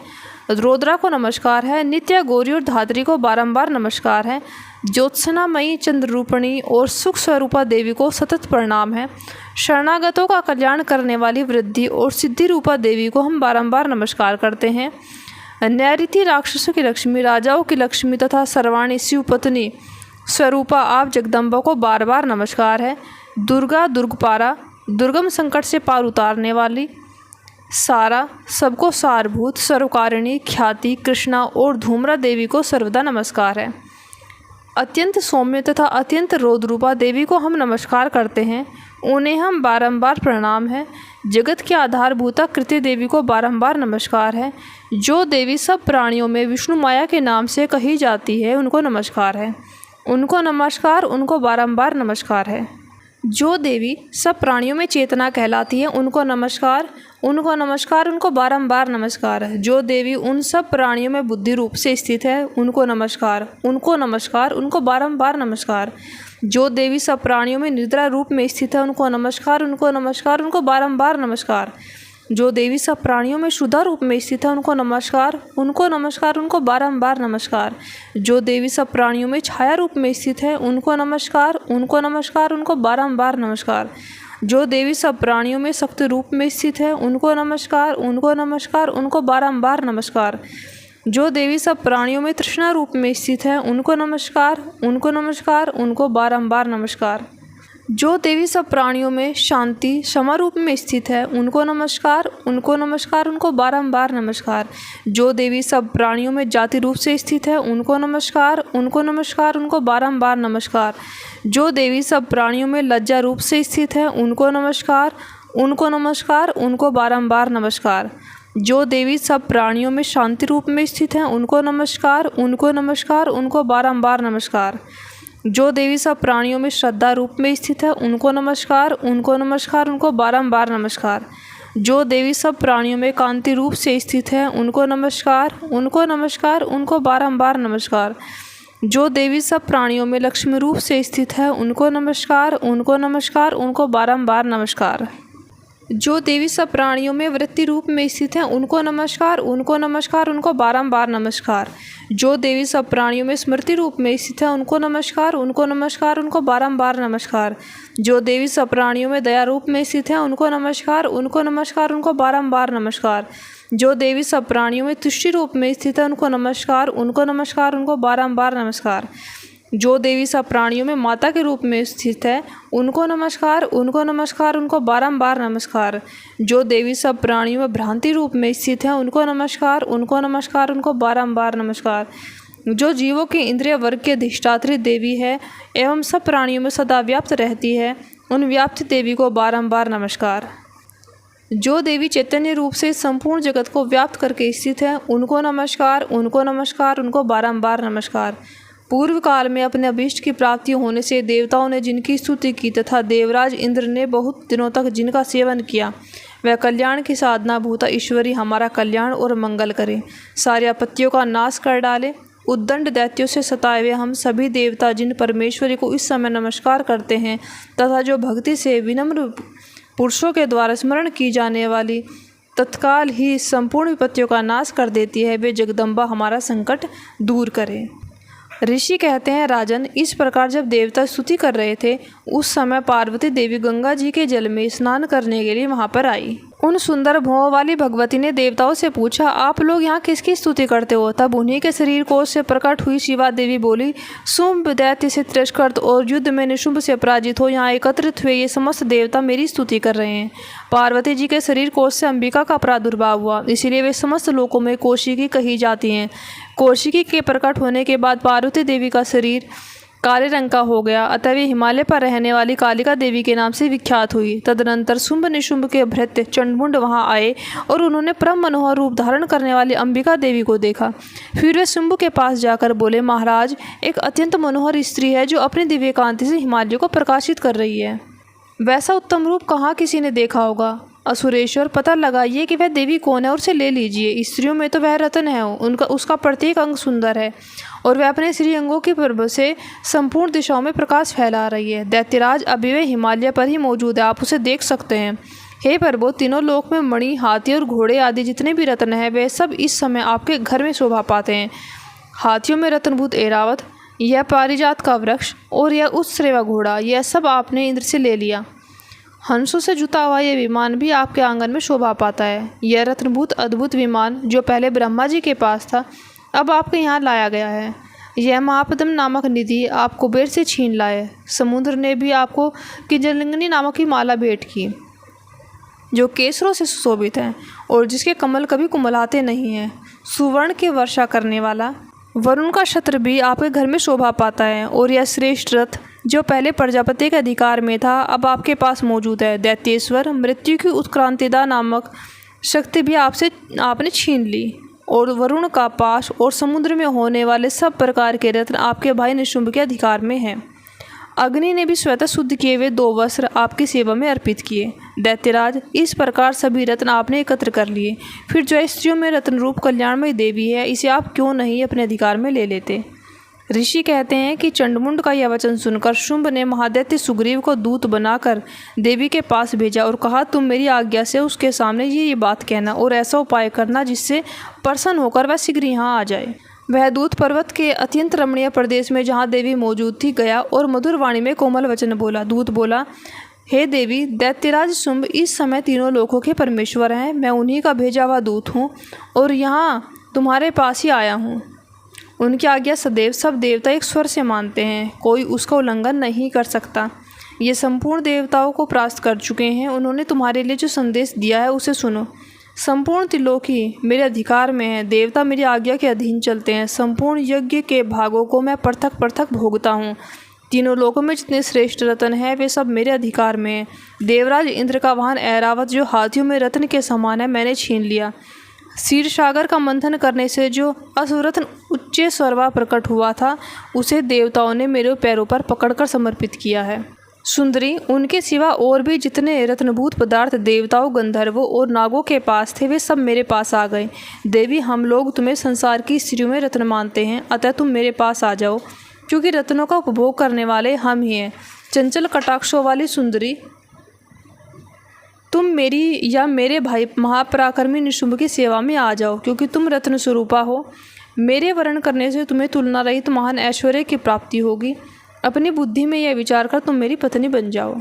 ऋषि कहते हैं, दूत के यूँ कहने पर कल्याणमयी भगवती दुर्गा देवी जो इस जगत को धारण करती हैं मन ही मन गंभीर भाव से मुस्कुराई और इस प्रकार बोली। देवी ने कहा, दूत, तुमने सत्य कहा है, इसमें तनिक भी मिथ्या नहीं है। शुंभ तीनों लोकों का स्वामी है और निशुंभ भी उसी के समान पराक्रमी है, किंतु इस विषय में मैंने जो प्रतिज्ञा कर ली है उस मिथ्या कैसे करूं? मैंने अपनी अल्प बुद्धि के कारण पहले से ही जो प्रतिज्ञा कर रखी है उसे सुनो। जो मुझे संग्राम में जीत लेगा और जो मेरे अभिमान को चूर्ण कर देगा तथा संसार में जो मेरे समान बलवान होगा वही मेरा स्वामी होगा।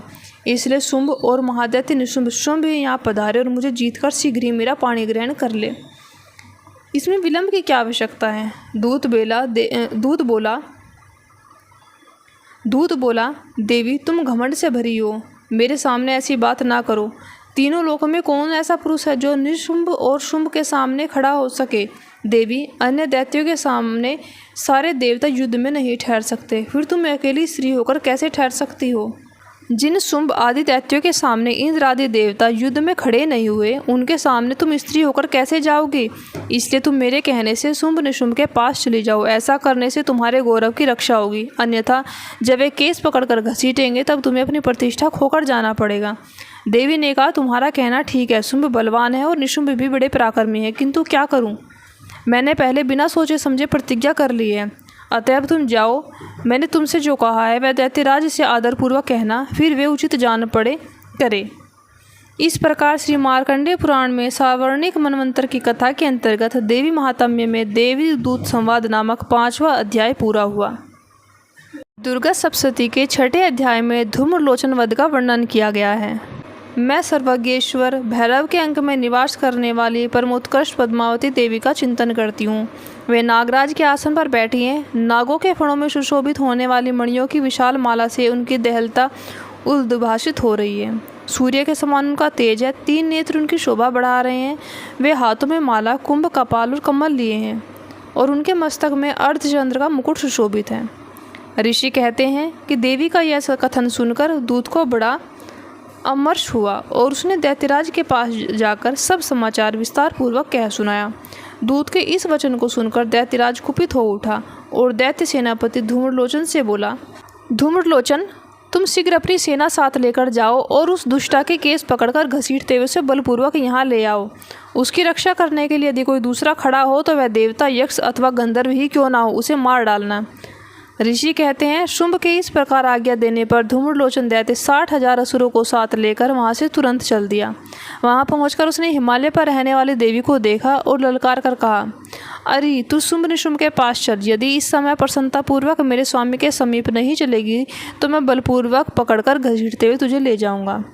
देवी बोली, तुम्हें दैत्यों के राजा ने भेजा है। तुम शुंभ भी बलवान हो और तुम्हारे साथ विशाल सेना भी है। ऐसी दशा में यदि मुझे बलपूर्वक ले चलोगे तो मैं तुम्हारा क्या कर सकती हूँ।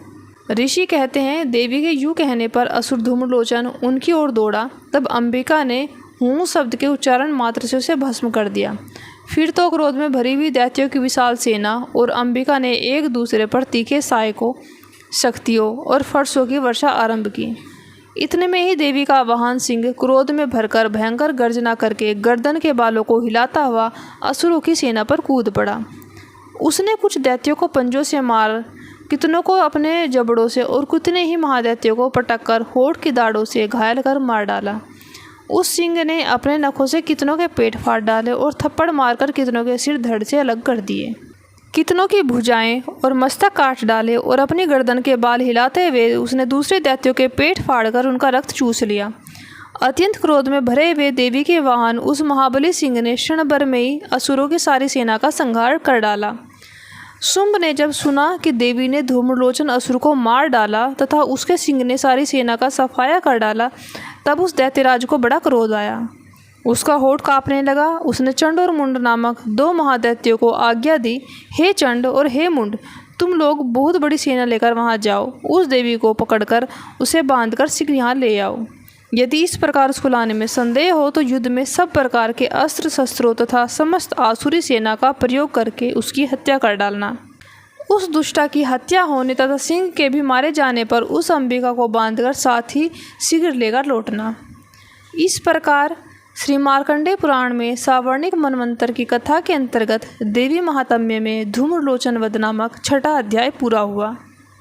दुर्गा सप्तशती के 7वें अध्याय में चंड और मुंड के वध का वर्णन किया गया है। मैं मातंगी देवी का ध्यान करती हूँ।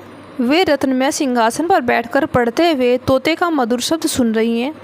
उनके शरीर का वर्ण श्याम है। वे अपना एक पैर कमल पर रखे हुए हैं और मस्तक पर अर्धचंद्र धारण करती हैं तथा कहार पुष्पों की माला धारण की वीणा बजाती हैं। उनके अंग में कसी हुई चोली शोभा पा रही है। वे लाल रंग की साड़ी पहने हाथ में शंख में पात्र लिए हुए हैं। उनके बदन पर मधु का हल्का हल्का प्रभाव जान पड़ता है और लाट में बेंदी शोभा दे रही है। ऋषि कहते हैं, तदनंतर शुंभ की आज्ञा पाकर वे चंड मुंड आदि दैत्य चतुरंगिणी सेना के साथ अस्त्रों शस्त्रों से सुसज्जित होकर चल दिए। फिर गिरिराज हिमालय के स्वर्ण में ऊंचे शिखर पर पहुंचकर उन्होंने सिंह पर बैठी देवी को देखा। वे मंद मंद मुस्कुरा रही थी। उन्हें देखकर दैत्य लोग तत्परता से पकड़ने का उद्योग करने लगे। किसी ने धनुष तान लिया, किसी ने तलवार संभाली। कुछ लोग देवी के पास आकर खड़े हो गए। तब अंबिका ने उन शत्रुओं के प्रति बड़ा क्रोध किया। उस समय क्रोध के कारण उनका मुख काला पड़ गया, ललाट में भौहें टेढ़ी हो गई और वहाँ से तुरंत विकराल मुखी काली प्रकट हुई, जो तलवार और पाश लिए हुए थी। वे विचित्र खटवांग धारण किए और चीते के चर्म की साड़ी पहने नर मुंडों की माला से विभूषित थी। उनके शरीर का मांस सूख गया था, केवल हड्डियों का ढांचा था, जिससे वे अत्यंत भयंकर जान पड़ती थी। उनका मुख बहुत विशाल था। जीभ लपलपाने के कारण वे और भी डरावनी प्रतीत होती थी। उनकी आंखें भीतर को धसी हुई और कुछ लाल थी। वे अपनी भयंकर गर्जना से संपूर्ण दिशाओं को गुंजा रही थी। बड़े बड़े दैत्यों को वध करते हुए वे कालिका देवी बड़े वेग से दैत्यों की सेना पर टूट पड़ी और उन सबको भक्षण करने लग गई। वे पाशर्व रक्षकों, अंकुशाधारी महावतों, योद्धाओं और घंटा सहित कितने ही हाथियों को एक ही हाथ में पकड़कर मुंह में डाल लेती थी। इसी प्रकार घोड़े, रथ और सारथी के साथ रथी सैनिकों को मुंह में डालकर वे बड़े भयानक रूप से चबा डालती थी। किसी के बाल पकड़ लेती, किसी का गला दबा देती, किसी को पैरों से कुचल डालती और किसी को छाती के धक्के से गिराकर मार डालती। वे असुरों के छोटे हुए बड़े बड़े अस्त्र शस्त्र मुंह से पकड़ लेती और रोष में भरकर उनको दांतों से पीस डालती। काली ने बलवान एवं दुरात्मा दैत्यों की वे सारी सेना रोंद डाली और खा डाली और कितनों को मार भगाया। कोई तलवार के घाट उतारे गए, कोई घटवांग से पीटे गए और कितने ही असुर दांतों के अग्रभाग से कुचले जाकर मृत्यु को प्राप्त हुए।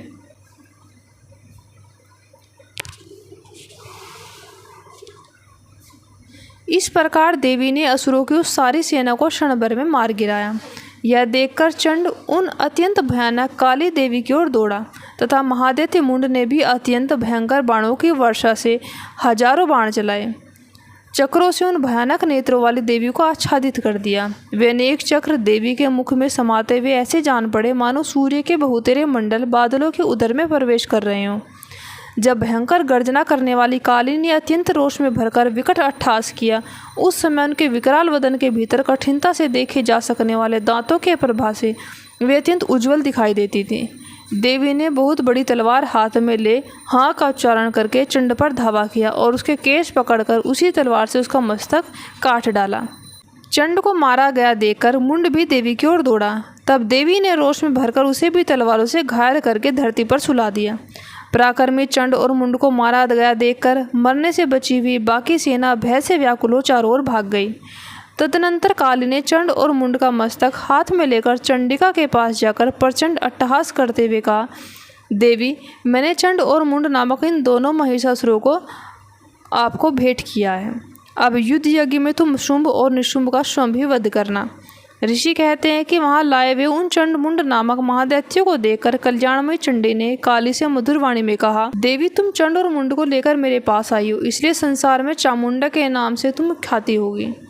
इस प्रकार श्री मार्कंडेय पुराण में सावर्णिक मनवंतर की कथा के अंतर्गत देवी महात्म्य चंड मुंड वध नामक 7वां अध्याय पूरा हुआ। दुर्गा सप्तशती के 8वें अध्याय में रक्त बीज वध का वर्णन किया गया है। मैं अणिमा आदि सिद्धिमय किरणों से आवर्त भवानी का ध्यान करती हूँ। उनके शरीर का रंग लाल है, नेत्रों में करुणा लहरा रही है तथा हाथों में पाश, अंकुश, बाण और धनुष शोभा पाते हैं। ऋषि कहते हैं, चंड और मुंड नामक दैत्यों के मारे जाने तथा बहुत सी सेना का संहार हो जाने पर दैत्यों के राजा प्रतापी शुंभ के मन में बड़ा क्रोध हुआ और उसने दैत्यों की संपूर्ण सेनाओं को युद्ध के लिए कूच करने की आज्ञा दी। वह बोला, आज उधायुध नाम के 86 दैत्य सेनापति अपनी सेनाओं के साथ युद्ध के लिए प्रस्थान करें। कंबू नाम वाले दैत्यों के 84 सेनानायक अपनी वाहिनी से घिरे हुए यात्रा करें। 50 कोटि वीर्य कुल के और 100 धौम्र कुल के असुर सेनापति मेरी आज्ञा से सेना सहित कूच करें। कालक, दोहर्द, मौर्य और काल के असुर वे युद्ध के लिए तैयार हो मेरी आज्ञा से तुरंत प्रस्थान करें। भयानक शासन करने वाला असुरराज शुंभ इस प्रकार आज्ञा दे सहस्रों बड़ी बड़ी सेनाओं के साथ युद्ध के लिए प्रस्थित हुआ। उसकी अत्यंत भयंकर सेना आती देख चंडिका ने अपने धनुष की टंकार से पृथ्वी और आकाश के बीच का भाग गुंजा दिया। राजन, तदनंतर देवी के सिंह ने भी बड़े जोर जोर से दहाड़ना आरंभ किया। फिर अंबिका ने घंटे के शब्द से उस ध्वनि को और भी बढ़ा दिया। धनुष की टंकार, सिंह की दहाड़ और घंटे की ध्वनि से संपूर्ण दिशाएं गूंज उठी। उस भयंकर शब्द से काली ने अपने विकराल मुख को और भी बढ़ा दिया और इस प्रकार वे विजयिनी हुई। तुमुल नाद को सुनकर दैत्यों की सेनाओं ने चारों ओर से आकर चंडिका देवी, सिंह तथा काली देवी को क्रोधपूर्वक घेर लिया। राजन, इसी बीच में असुरों के विनाश तथा देवताओं के अभ्युदय के लिए ब्रह्मा, शिव, कार्तिकेय, विष्णु, इंद्र आदि देवों की शक्तियाँ जो अत्यंत पराक्रम और बल से संपन्न थी, उनके शरीर से निकलकर उन्हीं के रूप में चंडिका देवी के पास गई। जिस देवता का जैसा रूप, जैसी वेशभूषा और जैसा वाहन है, ठीक वैसे ही साधनों से संपन्न हो, उसकी शक्ति असुरों से युद्ध करने के लिए आई। सबसे पहले हंस युक्त विमान पर बैठी हुई अक्षसूत्र और कमंडलों से सुशोभित ब्रह्मा जी की शक्ति उपस्थित हुई, जिसे ब्रह्माणी कहते हैं। महादेव जी की शक्ति वृषभ पर आरूढ़ हो और हाथों में श्रेष्ठ त्रिशूल धारण किए, महानाग का कंकण पहने, मस्तक में चंद्ररेखा से विभूषित हो वहां आ पहुंची। कार्तिकेय जी की शक्ति रूपा जगदम्बिका उन्हीं का रूप धारण किए श्रेष्ठ मयूर पर आरूढ़ हो, हाथ में शक्ति लिए दैत्यों से युद्ध करने के लिए आई। इस प्रकार भगवान विष्णु की शक्ति गरुड़ पर विराजमान हो, शंख, चक्र, गदा, शंख, धनुष और खड़ग हाथ में लिए वहां पर आई। अनुपम यज्ञ वाराह का रूप धारण करने वाली श्री हरि की जो शक्ति है, वह भी वाराह शरीर धारण करके वहां उपस्थित हुई। नरसिंह शक्ति भी नरसिंह के समान शरीर धारण करके वहां पर आई। उसकी गर्दन के बालों के झटके से आकाश के तारे बिखरे पड़े थे। इस प्रकार इंद्र की शक्ति वज्र हाथ में लिए गजराज ऐरावत हाथी पर बैठकर आई। उसके सहस्त्र नेत्र थे। इंद्र का जैसा रूप है वैसा ही उसका भी था। तदनंतर उन देवी शक्तियों से घिरे हुए महादेव जी ने चंडिका से कहा, मेरी प्रसन्नता के लिए तुम शीघ्र ही इन असुरों का संहार करो। तब देवी के शरीर से अत्यंत भयानक और परम उग्र चंडिका शक्ति प्रकट हुई, जो सैकड़ों गिदड़ियों की भांति आवाज करने वाली थी। उस अपराजिता देवी ने धूमिल जटा वाले महादेव जी से कहा, भगवान, आप शुंभ निशुंभ के पास दूत बनकर जाइए और उन अत्यंत गर्वीले दानव शुंभ और निशुंभ दोनों से कहिए, साथ ही उनके अतिरिक्त जो भी दानव युद्ध के लिए वहाँ उपस्थित हैं, उनको भी ये संदेश दीजिए, दैत्यों, यदि तुम जीवित रहना चाहते हो तो पाताल को लौट जाओ, इंद्र को त्रिलोकी का राज्य मिल जाए और देवता यज्ञ का भोग करें। यदि बल के घमंड में आकर तुम युद्ध की अभिलाषा रखते हो तो आओ, मेरी योगिनियाँ तुम्हारे कच्चे मांस से तृप्त हो। चूँकि उस देवी ने भगवान शिव को दूत के कार्य में नियुक्त किया था, इसलिए वह शिवदूती के नाम से संसार में विख्यात हुए। वे महादैत्य भी भगवान शिव के मुंह से देवी के वचन सुनकर क्रोध में भर गए और जहाँ कात्यायनी विराजमान थी उस ओर बढ़े। तदनंतर वे दैत्य अमर्ष में भरकर पहले ही देवी के ऊपर बाण, शक्ति और सृष्टि आदि अस्त्रों की वृष्टि करने लग गए। तब देवी ने भी खेल खेल में ही धनुष की टंकार की और उसे छोड़े हुए बड़े बड़े बाणों के द्वारा दैत्यों के चलाए हुए बाण, शूल, शक्ति और फरसों को काट डाला। फिर काली उनके आगे होकर शत्रुओं को शूल के प्रहार से विदीर्ण करने लगी। और खटवांग से उन पर कचूमर निकालती हुई रणभूमि में विचरने लग गई। ब्रह्माणी भी जिस जिस ओर दौड़ती उसी ओर अपना कमंडलू जल छिड़क कर शत्रुओं के ओज और पराक्रम को नष्ट कर देती। माहेश्वरी ने त्रिशूल से तथा वैष्णवी ने चक्र से और अत्यंत क्रोध में भरी हुई कुमार कार्तिकेय की शक्ति से दैत्यों का संहार आरंभ किया। इंद्र शक्ति के वज्र प्रहार से विदीर्ण हो सैकड़ों दैत्य दानव रक्त की धारा बहाते हुए पृथ्वी पर सो गए। वाराही शक्ति ने कितनों को अपनी थुतुन की मार से नष्ट किया, दाढ़ों के अग्रभाग से कितनों की छाती छेद डाली और कितने ही दैत्य उसके चक्र की चोट से विदीर्ण होकर गिर पड़े। नारसिंगी भी दूसरे महादैत्यों को अपने नखों से विदीर्ण करके खाती और सिंहनाद से दिशा और आकाश गुंजाते हुए युद्ध क्षेत्र में विचरने लगी और कितने ही असुर शिवदूती के प्रचंड अट्टहास से अत्यंत भयभीत हो पृथ्वी पर गिर पड़े। गिरने पर उन्हें शिवदूती ने उस समय अपना ग्रास बना लिया। इस प्रकार क्रोध से भरे हुए मातृगणों को नाना प्रकार के उपायों से बड़े बड़े असुरों को मर्दन करते देख दैत्य सैनिक भाग खड़े हुए। मातृगणों से पीड़ित दैत्यों को युद्ध से भागते देखकर रक्तबीज नामक महादैत्य क्रोध में भरकर युद्ध करने के लिए आया। उसके शरीर से जब रक्त की बूंद पृथ्वी पर गिरती तब उसी के समान शक्तिशाली एक दूसरा महादैत्य पृथ्वी पर पैदा हो जाता। महासुर रक्तबीज हाथ में गदा लेकर इंद्र शक्ति के साथ युद्ध करने लगा। तब इंद्री ने अपने वज्र से रक्तबीज को मारा। वज्र से घायल होने पर उसके शरीर से इतना रक्त निकला चूने लगा और उसी के समान रूप और पराक्रम वाले योद्धा उत्पन्न होने लगे। उसके शरीर से रक्त की जितनी बूंदें गिरी उतने ही पुरुष उत्पन्न हो गए। वे सब रक्तबीज के समान ही वीर्यवान, बलवान और पराक्रमी थे। वे रक्त से उत्पन्न होने वाले पुरुष भी अत्यंत ही भयंकर अस्त्र शस्त्रों का प्रहार करते हुए वहाँ मातृगणों के साथ घोर युद्ध करने लगे। पुनः वज्र के प्रहार से जब उसका मस्तक घायल हुआ तब रक्त बहने लगा और हजारों पुरुष उत्पन्न हो गए। वैष्णवी ने युद्ध में रक्तबीज पर चक्र का प्रहार किया तथा इंद्र ने उस दैत्य सेनापति को गदा से चोट पहुंचाई। वैष्णवी के चक्र से घायल होने पर उसके शरीर से जो रक्त बहा और उससे जो उसी के बराबर आकार वाले सहस्रों महादैत्य प्रकट हुए उनके द्वारा संपूर्ण जगत व्याप्त हो गया। कौमारी ने शक्ति से, वाराही ने खड़ग से और माहेश्वरी ने त्रिशूल से महादैत्य रक्तबीज को घायल किया। क्रोध में भरे हुए उस महादैत्य रक्तबीज ने भी गदा से सभी मात्र शक्तियों पर पृथक पृथक प्रहार किया। शक्ति और शूल आदि से अनेक बार घायल होने पर जो उसके शरीर से रक्त की धारा पृथ्वी पर गिरी उससे भी निश्चय ही सैकड़ों असुर उत्पन्न हुए। इस प्रकार उस महादैत्य के रक्त से प्रकट हुए असुरों के द्वारा संपूर्ण जगत व्याप्त हो गया। इससे उन देवताओं को बड़ा भय हुआ। देवताओं को उदास देखकर चंडिका ने काली से शीघ्रतापूर्वक कहा, चामुंडे तुम अपना मुख और भी फैलाओ तथा मेरे शस्त्रपात से गिरने वाले रक्तबुंदुओं को, उनसे उत्पन्न होने वाले महादैत्यों को तुम अपने इस उतावले मुख से खा जाओ। इस प्रकार रक्त से उत्पन्न होने वाले महादैत्यों का भक्षण करती हुई तुम रण में विचरती रहो। ऐसा करने से उस दैत्य का सारा रक्त क्षीण हो जाएगा और वह शुंभ भी नष्ट हो जाएगा। उन भयंकर दैत्यों को जब तुम खा जाओगी तब दूसरे नए दैत्य उत्पन्न नहीं हो सकेंगे। काली से जो कहकर चंडिका देवी ने शूल से रक्तबीज को मारा और काली ने अपने मुख में उसका सारा रक्त ले लिया। तब उसने माँ चंडिका पर गदा से प्रहार किया, किंतु उस गदापात ने देवी को तनिक भी वेदना नहीं पहुँचाई। रक्तबीज के घायल शरीर से बहुत सा रक्त निकला, किंतु जो ही वह गिरा तो ही चामुंडा उसे अपने मुख में ले लिया। रक्त गिरने से काली के मुख में जो महादैत्य उत्पन्न हुए उन्हें भी वह खा गई और उसे रक्तबीज का रक्त भी पी लिया। तदनंतर देवी ने रक्तबीज को, जिसका रक्त चामुंडा ने पी लिया था, वज्र, बाण, खड़ग और वृष्टि आदि से मार डाला। राजन, इस प्रकार शस्त्रों के समुदाय से आहत और रक्तहीन हुआ महादैत्य रक्तबीज पृथ्वी पर गिर पड़ा। नरेश्वर, इससे देवताओं को अनुपम हर्ष की प्राप्ति हुई और मातृगण उन असुरों के रक्तपान के मद से उद्दत सा होकर नृत्य करने लगा। इस प्रकार श्री मार्कंडेय पुराण में सावर्णिक मनवंतर की कथा के अंतर्गत देवी महात्म्य में रक्तबीज वध नामक 8वां अध्याय पूरा हुआ। दुर्गा सप्तशती के 9वें अध्याय में निशुंभ वध का वर्णन किया गया है। मैं अर्धनारीश्वर के श्री विग्रह की निरंतर शरण लेती हूँ। उसका वर्ण बंदूक, पुष्प और स्वर्ण के समान रक्त पीत मिश्रित है। वह अपनी भुजाओं में सुंदर अक्षमाला, पास, अंकुश और वरद मुद्रा धारण करता है। अर्धचंद्र उसका आभूषण है तथा वह 3 नेत्रों से सुशोभित है। राजा ने कहा, भगवान, आपने रक्तबीज के वध से संबंध रखने वाला देवी चरित्र का यह अद्भुत महात्म्य मुझे बतलाया। अब रक्त बीज के मारे जाने पर अत्यंत क्रोध में भरे हुए शुंभ और निशुंभ ने जो कर्म किया उसे मैं सुनना चाहता हूँ। ऋषि कहते हैं, राजन, युद्ध में रक्त बीज और अन्य दैत्यों के मारे जाने पर शुंभ और निशुंभ के क्रोध की सीमा न रही। अपनी विशाल सेना इस प्रकार मारी जाती देख निशुंभ अमरस में भरकर देवी की ओर दौड़ा। उसके साथ असुरों की प्रधान सेना थी।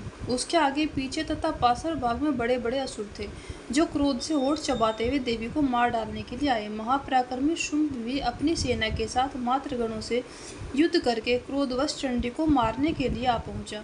तब देवी के साथ निशुंभ और शुंभ का घोर संग्राम छिड़ गया। वे दोनों दैत्य मेघा की भांति बाणों की भयंकर वृष्टि कर रहे थे। उन दोनों के चलाए हुए बाणों को चंडिका ने अपने बाणों के समूह से तुरंत काट डाला और शस्त्र समूह की वर्षा करके उन दोनों दैत्यपतियों के अंग में चोट पहुंचाई। निशुंभ ने तीखी तलवार और चमकती हुई ढाल लेकर देवी के श्रेष्ठ वाहन सिंह के मस्तक पर प्रहार किया। अपने वाहन को चोट पहुंचने पर देवी ने शूरप्र नामक बाण से निशुंभ की श्रेष्ठ तलवार तुरंत ही काट डाली और उसके ढाल को भी, जिसमें 8 चांद जड़े थे, खंड खंड कर दिया। ढाल और तलवार के कट जाने पर उस असुर ने शक्ति चलाई, किंतु सामने आने पर देवी ने चक्र से उसके भी 2 टुकड़े कर दिए। अब तो निशुंभ क्रोध से जल उठा और उस दानव ने देवी को मारने के लिए सूल उठाया, किंतु देवी ने समीप आने पर उसे मुक्के से मारकर चूरा कर दिया। तब उसने गदा घुमाकर चंडी के ऊपर चलाया, परंतु वह भी देवी के त्रिशूल से कटकर भस्म हो गई। तदनंतर दैत्यराज निशुंभ को फरसा हाथ में लेकर आते देख देवी ने बाण समूह से घायल कर धरती पर सुला दिया। उस भयंकर पराक्रमी भाई निशुंभ के धराशायी हो जाने पर शुंभ को बड़ा क्रोध हुआ और अंबिका का वध करने के लिए वे आगे बढ़ा। रथ पर बैठे बैठे ही उत्तम आयुधों से सुशोभित अपनी बड़ी बड़ी 8 अनुपम भुजाओं से समूचे आकाश को ढककर वह अद्भुत शोभा पाने लगा। उसे आते देखकर देवी ने शंख बजाया और धनुष की प्रत्यंचा का भी अत्यंत दुस्सह शब्द किया। साथ ही अपने घंटे के शब्द से, जो समस्त दैत्य सैनिकों का तेज नष्ट करने वाला था, संपूर्ण दिशाओं को व्याप्त कर दिया। तदनंतर सिंह ने भी अपने दहाड़ से, जिसे सुनकर बड़े बड़े गजराजों का महान मद दूर हो जाता था, आकाश, पृथ्वी और 10 दिशाओं को गुंजा दिया।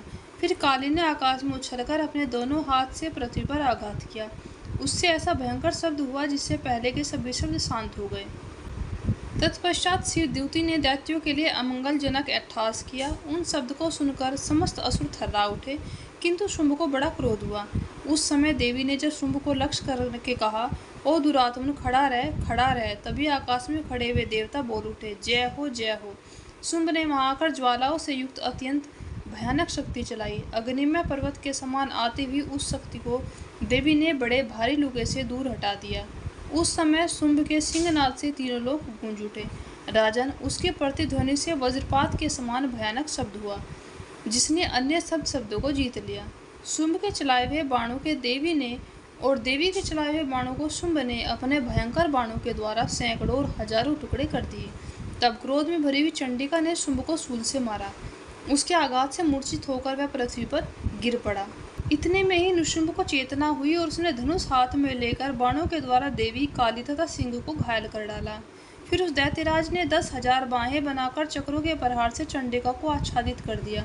तब दुर्गम पीड़ा का नाश करने वाली भगवती दुर्गा ने कुपित होकर अपने बाणों से उन चक्रों तथा बाणों को काट गिराया। यह देखकर निशुंभ दैत्य सेना के साथ चंडिका का वध करने के लिए हाथ में गदा लेकर बड़े वेग से दौड़ा। उसके आते ही चंडी ने तीखी धार वाली तलवार से उसकी गदा को शीघ्र ही काट डाला। तब उसने सूल हाथ में लिया। देवताओं को पीड़ा देने वाले निशुंभ को सूल हाथ में लिए आते देखकर चंडिका ने वेग से चलाए हुए अपने शूल से उसकी छाती छेद डाली। शूल से विदीर्ण हो जाने पर उसकी छाती से एक दूसरा महाबली और महापराक्रमी पुरुष खड़ी रह कहता हुआ निकला। उस निकलते हुए पुरुष की बात सुनकर देवी ठठाकर हंस पड़ी और खड़क से उन्होंने उसका मस्तक काट डाला। फिर तो वह पृथ्वी पर गिर पड़ा। तदनंतर सिंह अपनी दाढ़ों से असुरों की गर्दन को कुचलकर खाने लगा। यह बड़ा भयंकर दृश्य था। उधर काली और शिवदूती ने भी अन्याय दैत्य का भक्षण आरंभ कर दिया। कौमारी की शक्ति से विदीर्ण होकर कितने ही महादैत्य नष्ट हो गए। ब्रह्माणी के मंत्रपूत जल से निस्तेज होकर कितने भाग खड़े हुए। कितने ही दैत्य माहेश्वरी के त्रिशूल से छिन्न भिन्न हो धराशायी हो गए। वाराही के थुथुन के आघात से कितनों का पृथ्वी पर कचूमर निकल गया। वैष्णवी ने भी अपने चक्रों से दानव के टुकड़े टुकड़े कर डाले। इंद्र के हाथ से छूटे हुए वज्र से भी कितने ही प्राणों से हाथ धो बैठे। कुछ असुर नष्ट हो गए, कुछ उस महायुद्ध से भाग गए तथा कितने ही काली, शिवदूती और सिंह के ग्रास बन गए।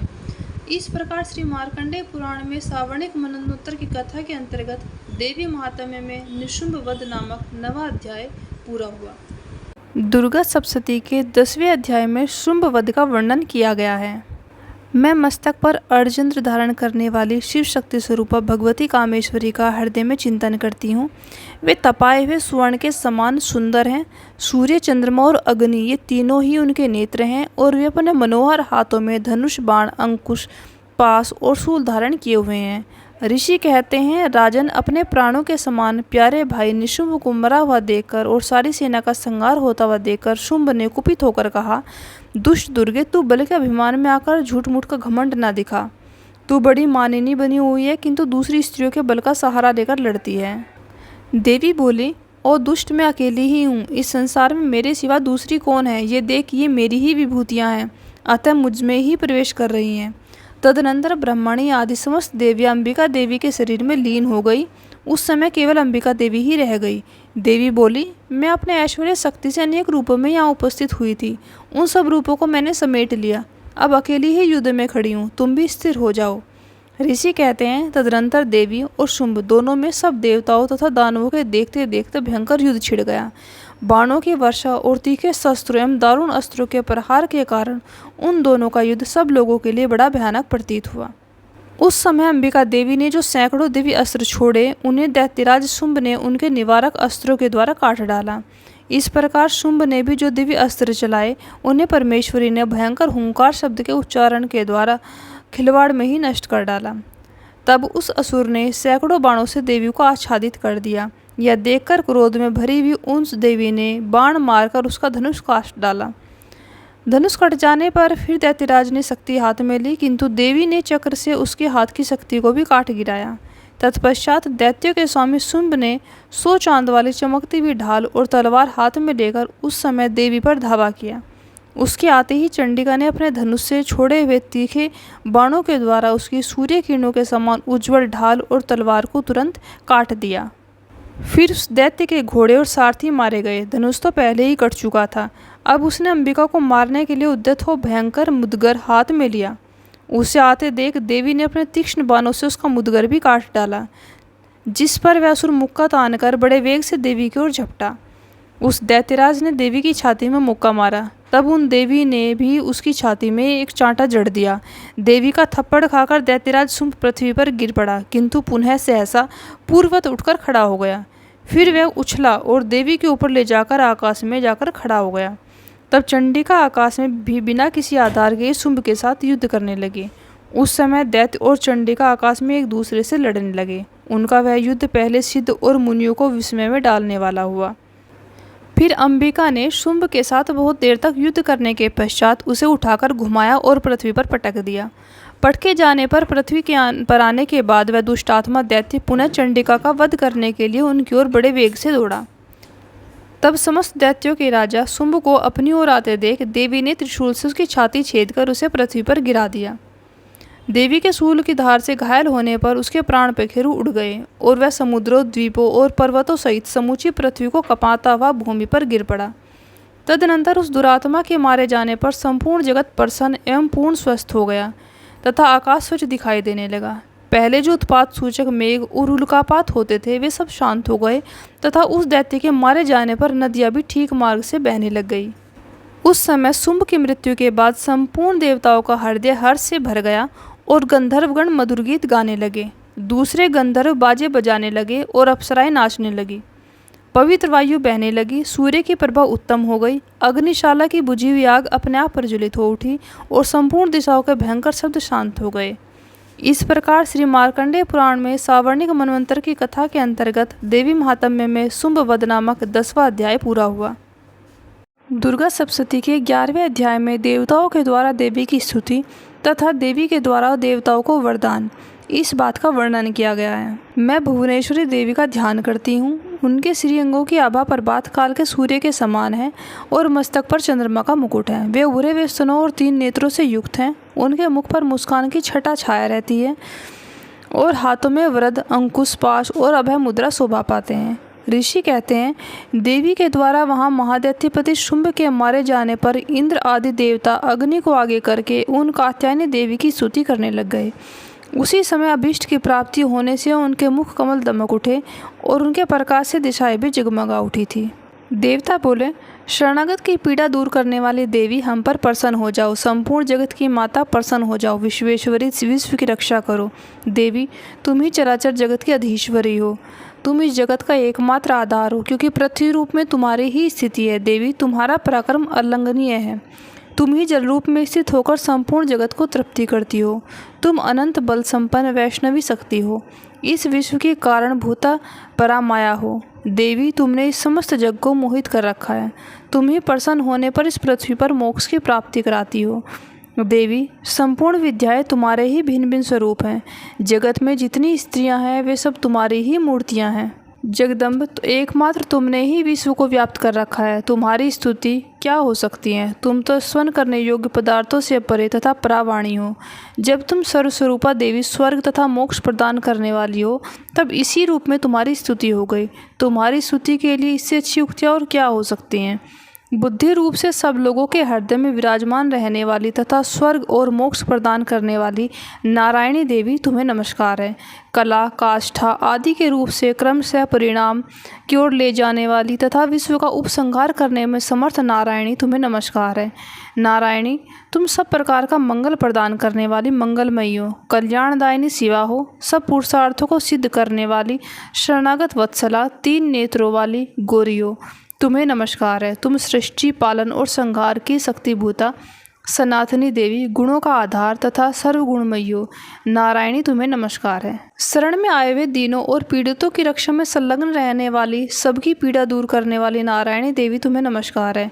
नारायणी तुम ब्रह्माणी का रूप धारण करके हंसों से जुते हुए विमान पर बैठती हो तथा कुछ मिश्रित जल छिड़कती रहती हो, तुम्हें नमस्कार है। माहेश्वरी रूप से त्रिशूल, चंद्रमा एवं सर्प को धारण करने वाली, महान वृषभ की पीठ पर बैठने वाली नारायणी देवी तुम्हें नमस्कार है। मोरों और मुर्गों से घिरी रहने वाली तथा महाशक्ति धारण करने वाली कौमारी रूप धारिणी निष्पापे नारायणी तुम्हें नमस्कार है।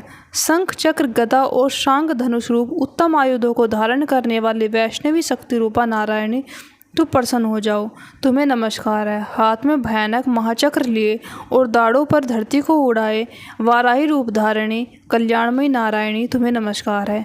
भयंकर नरसिंह रूप से दैत्यों के वध के लिए उद्योग करने वाली तथा त्रिभुवन की रक्षा में संलग्न रहने वाली नारायणी तुम्हें नमस्कार है। मस्तक पर किरीट और हाथ में महावज्र धारण करने वाली, सहस्र नेत्रों के कारण उद्दीप्त दिखाई देने वाली और वृत्रासुर के प्राणों का अपहरण करने वाली इंद्र शक्ति रूपा नारायणी देवी तुम्हें नमस्कार है।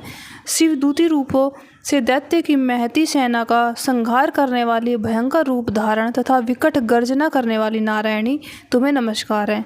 दाढ़ों के कारण विकराल मुख वाली, मुंडमाला से विभूषित मुंडमर्दिनी चामुंडा रूपा नारायणी तुम्हें नमस्कार है। लक्ष्मी, लज्जा, महाविद्या, श्रद्धा, पुष्टि, स्वधा, ध्रुवा, महारात्रि तथा महाअविद्या रूपा नारायणी तुम्हें नमस्कार है। मेधा, सरस्वती, वरा, भूति, बाबरवी, भूरे रंग की अथवा पार्वती, तामसी, महाकाली, नियता, संयम परायणा तथा ईशा सबकी अधीश्वरी रूपिणी नारायणी तुम्हें नमस्कार है। सर्वस्वरूपा सर्वेश्वरी तथा सब प्रकार की शक्तियों से संपन्न दिव्य रूपा दुर्गे देवी, सब भयों से हमारी रक्षा करो, तुम्हें नमस्कार है। कात्यायनी, यह तीनों लोचनों से विभूषित तुम्हारा सौम्य मुख सब प्रकार के भयों से हमारी रक्षा करे, तुम्हें नमस्कार है। भद्रकाली, ज्वालाओं के कारण विकराल प्रतीत होने वाला, अत्यंत भयंकर और समस्त असुरों का संहार करने वाला तुम्हारा त्रिशूल भय से हमें बचाए, तुम्हें नमस्कार है। देवी जो अपनी ध्वनि से संपूर्ण जगत को व्याप्त करके दैत्यों के तेज नष्ट किए देता है, वह तुम्हारा घंटा हम लोगों के पापों से उसी प्रकार रक्षा करे जैसे माता अपने पुत्रों की बुरे कर्मों से रक्षा करती है। चंडी के तुम्हारे हाथों में सुशोभित खड़ग जो असुरों के रक्त और चर्बी से चर्चित है, हमारा मंगल करे, हम तुम्हें नमस्कार करते हैं। देवी तुम प्रसन्न होने पर सब रोगों को नष्ट कर देती हो और कुपित होने पर मनोवांछित सब कामनाओं का नाश कर देती हो। जो लोग तुम्हारी शरण में जा चुके हैं उन पर विपत्तियां तो आती ही नहीं, तुम्हारी शरण में गए मनुष्य दूसरों को शरण देने वाले हो जाते हैं। देवी अंबिके तुमने अपने स्वरूप को अनेक भागों में विभक्त करके नाना प्रकार के रूपों से जो इस समय इन धर्मद्रोही महादैत्यों का संहार किया है, वह सब दूसरा कौन कर सकता है। विद्याओं में ज्ञान को प्रकाशित करने वाले शास्त्रों में तथा आदि वाक्यों में तुम्हारे सिवा और किसका वर्णन है, तथा तुमको छोड़कर दूसरी कौन ऐसी शक्ति है जो इस विश्व को अज्ञान में घोर अंधकार से परिपूर्ण ममता रूपी गड्ढे में निरंतर भटका रही हो। जहाँ राक्षस, जहाँ भयंकर विष वाले सर्प, जहाँ शत्रु, जहाँ लुटेरों की सेना और जहाँ दावानल हो, वहाँ तथा समुद्रों के बीच में जहाँ साथ रहकर तुम विश्व की रक्षा करती हो। विश्वेश्वरी, तुम विश्व का पालन करती हो, विश्वरूपा हो, इसलिए संपूर्ण विश्व को धारण करती हो। तुम भगवान विश्वनाथ की भी वंदनीय हो। जो लोग भक्ति पूर्वक तुम्हारे सामने मस्तक झुकाते हैं वे संपूर्ण विश्व को आश्रय देने वाले होते हैं।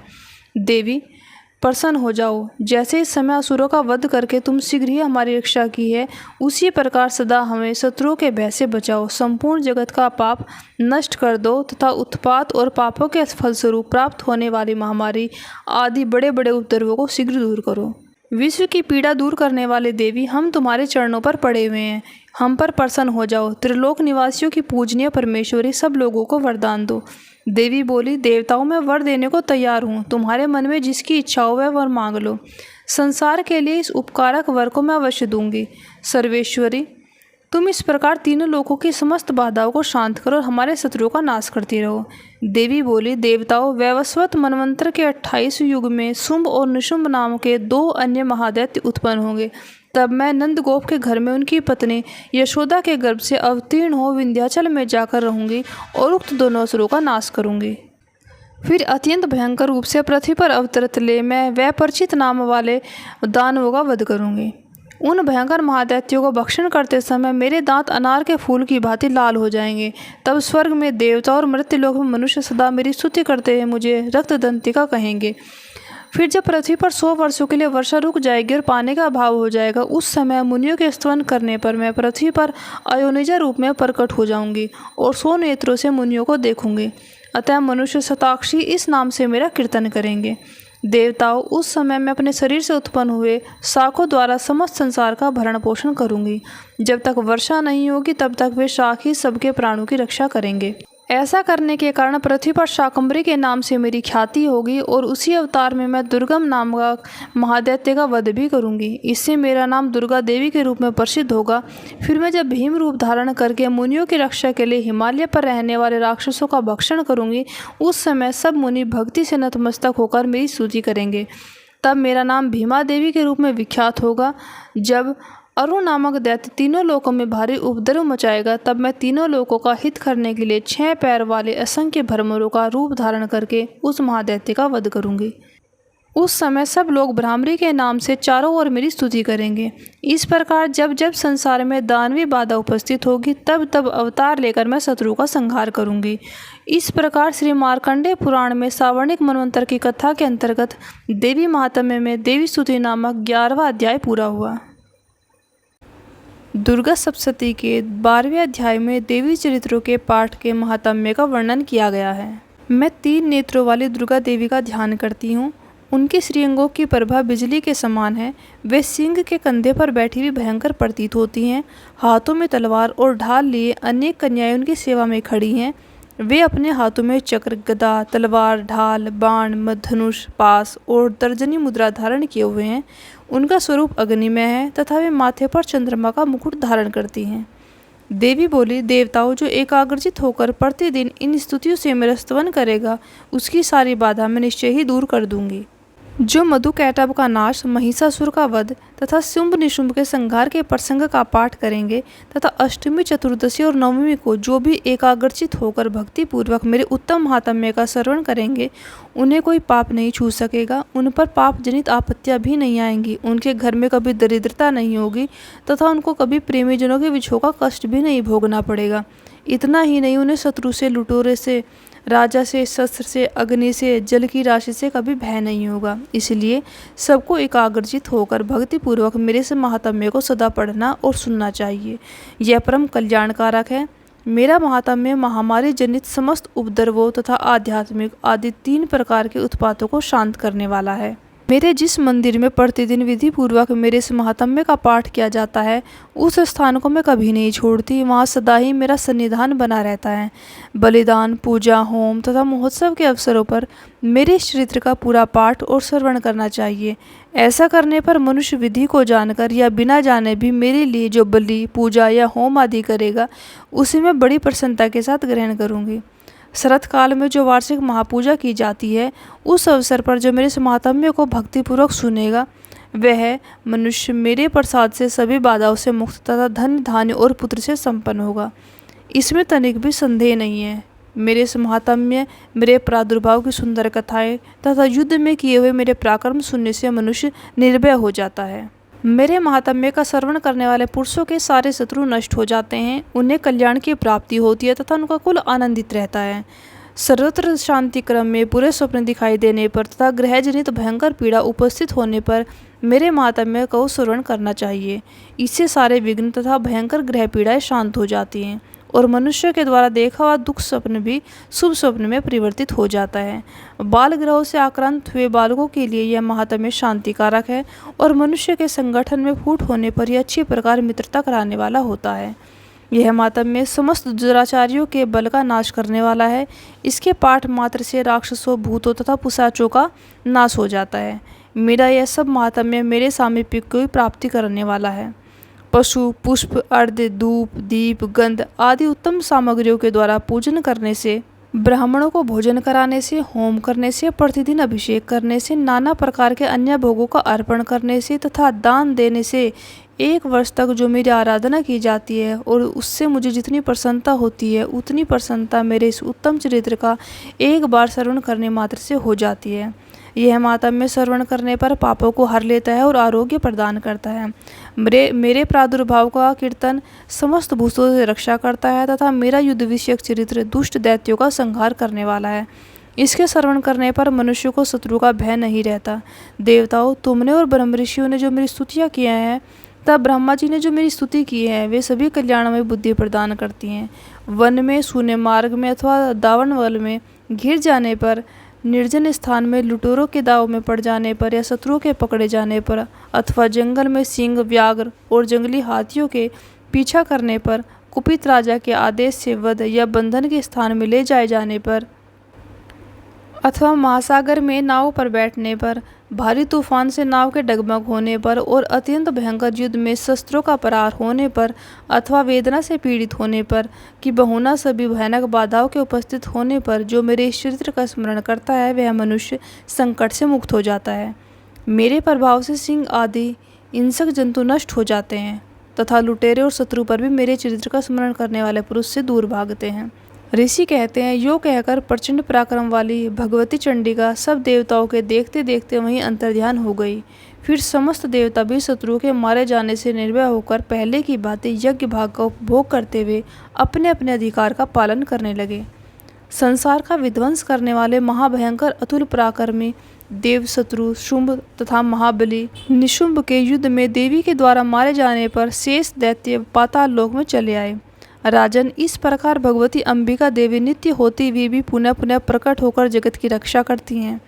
वे इस विश्व को मोहित करती हैं, वे ही जगत को जन्म देती हैं, वे ही प्रार्थना करने पर संतुष्ट विज्ञान और समृद्धि प्रदान करती हैं। राजन, महाप्रलय के समय महामारी का स्वरूप धारण करने वाली वे महाकाली ही इस समस्त ब्रह्मांड में व्याप्त हैं। वे ही समय समय पर महामारी होती हैं और वे ही समय समय पर अजन्मा होती हुई भी सृष्टि के रूप में शुंभ प्रकट होती हैं। वे सनातनी देवी ही समय के अनुसार संपूर्ण भूतों की रक्षा करती है।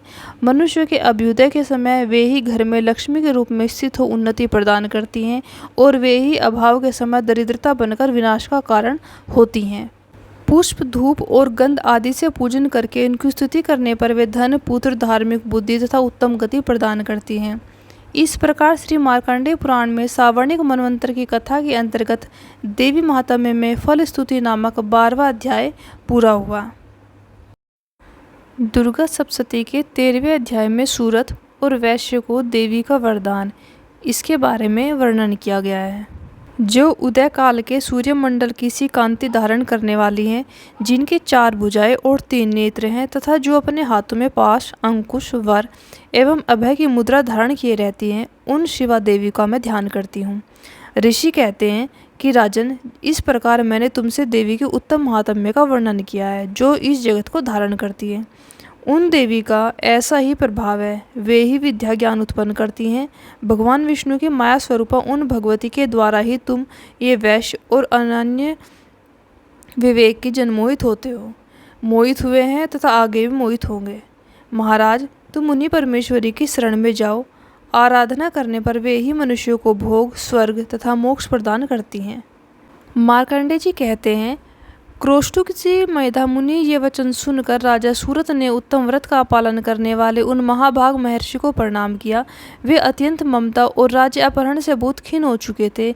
महामुनि इसलिए विरक्त होकर वे राजा तथा वैश्य तत्काल तपस्या को चले गए और वे जगदम्बा के दर्शन के लिए नदी के तट पर रहकर तपस्या करने लगे।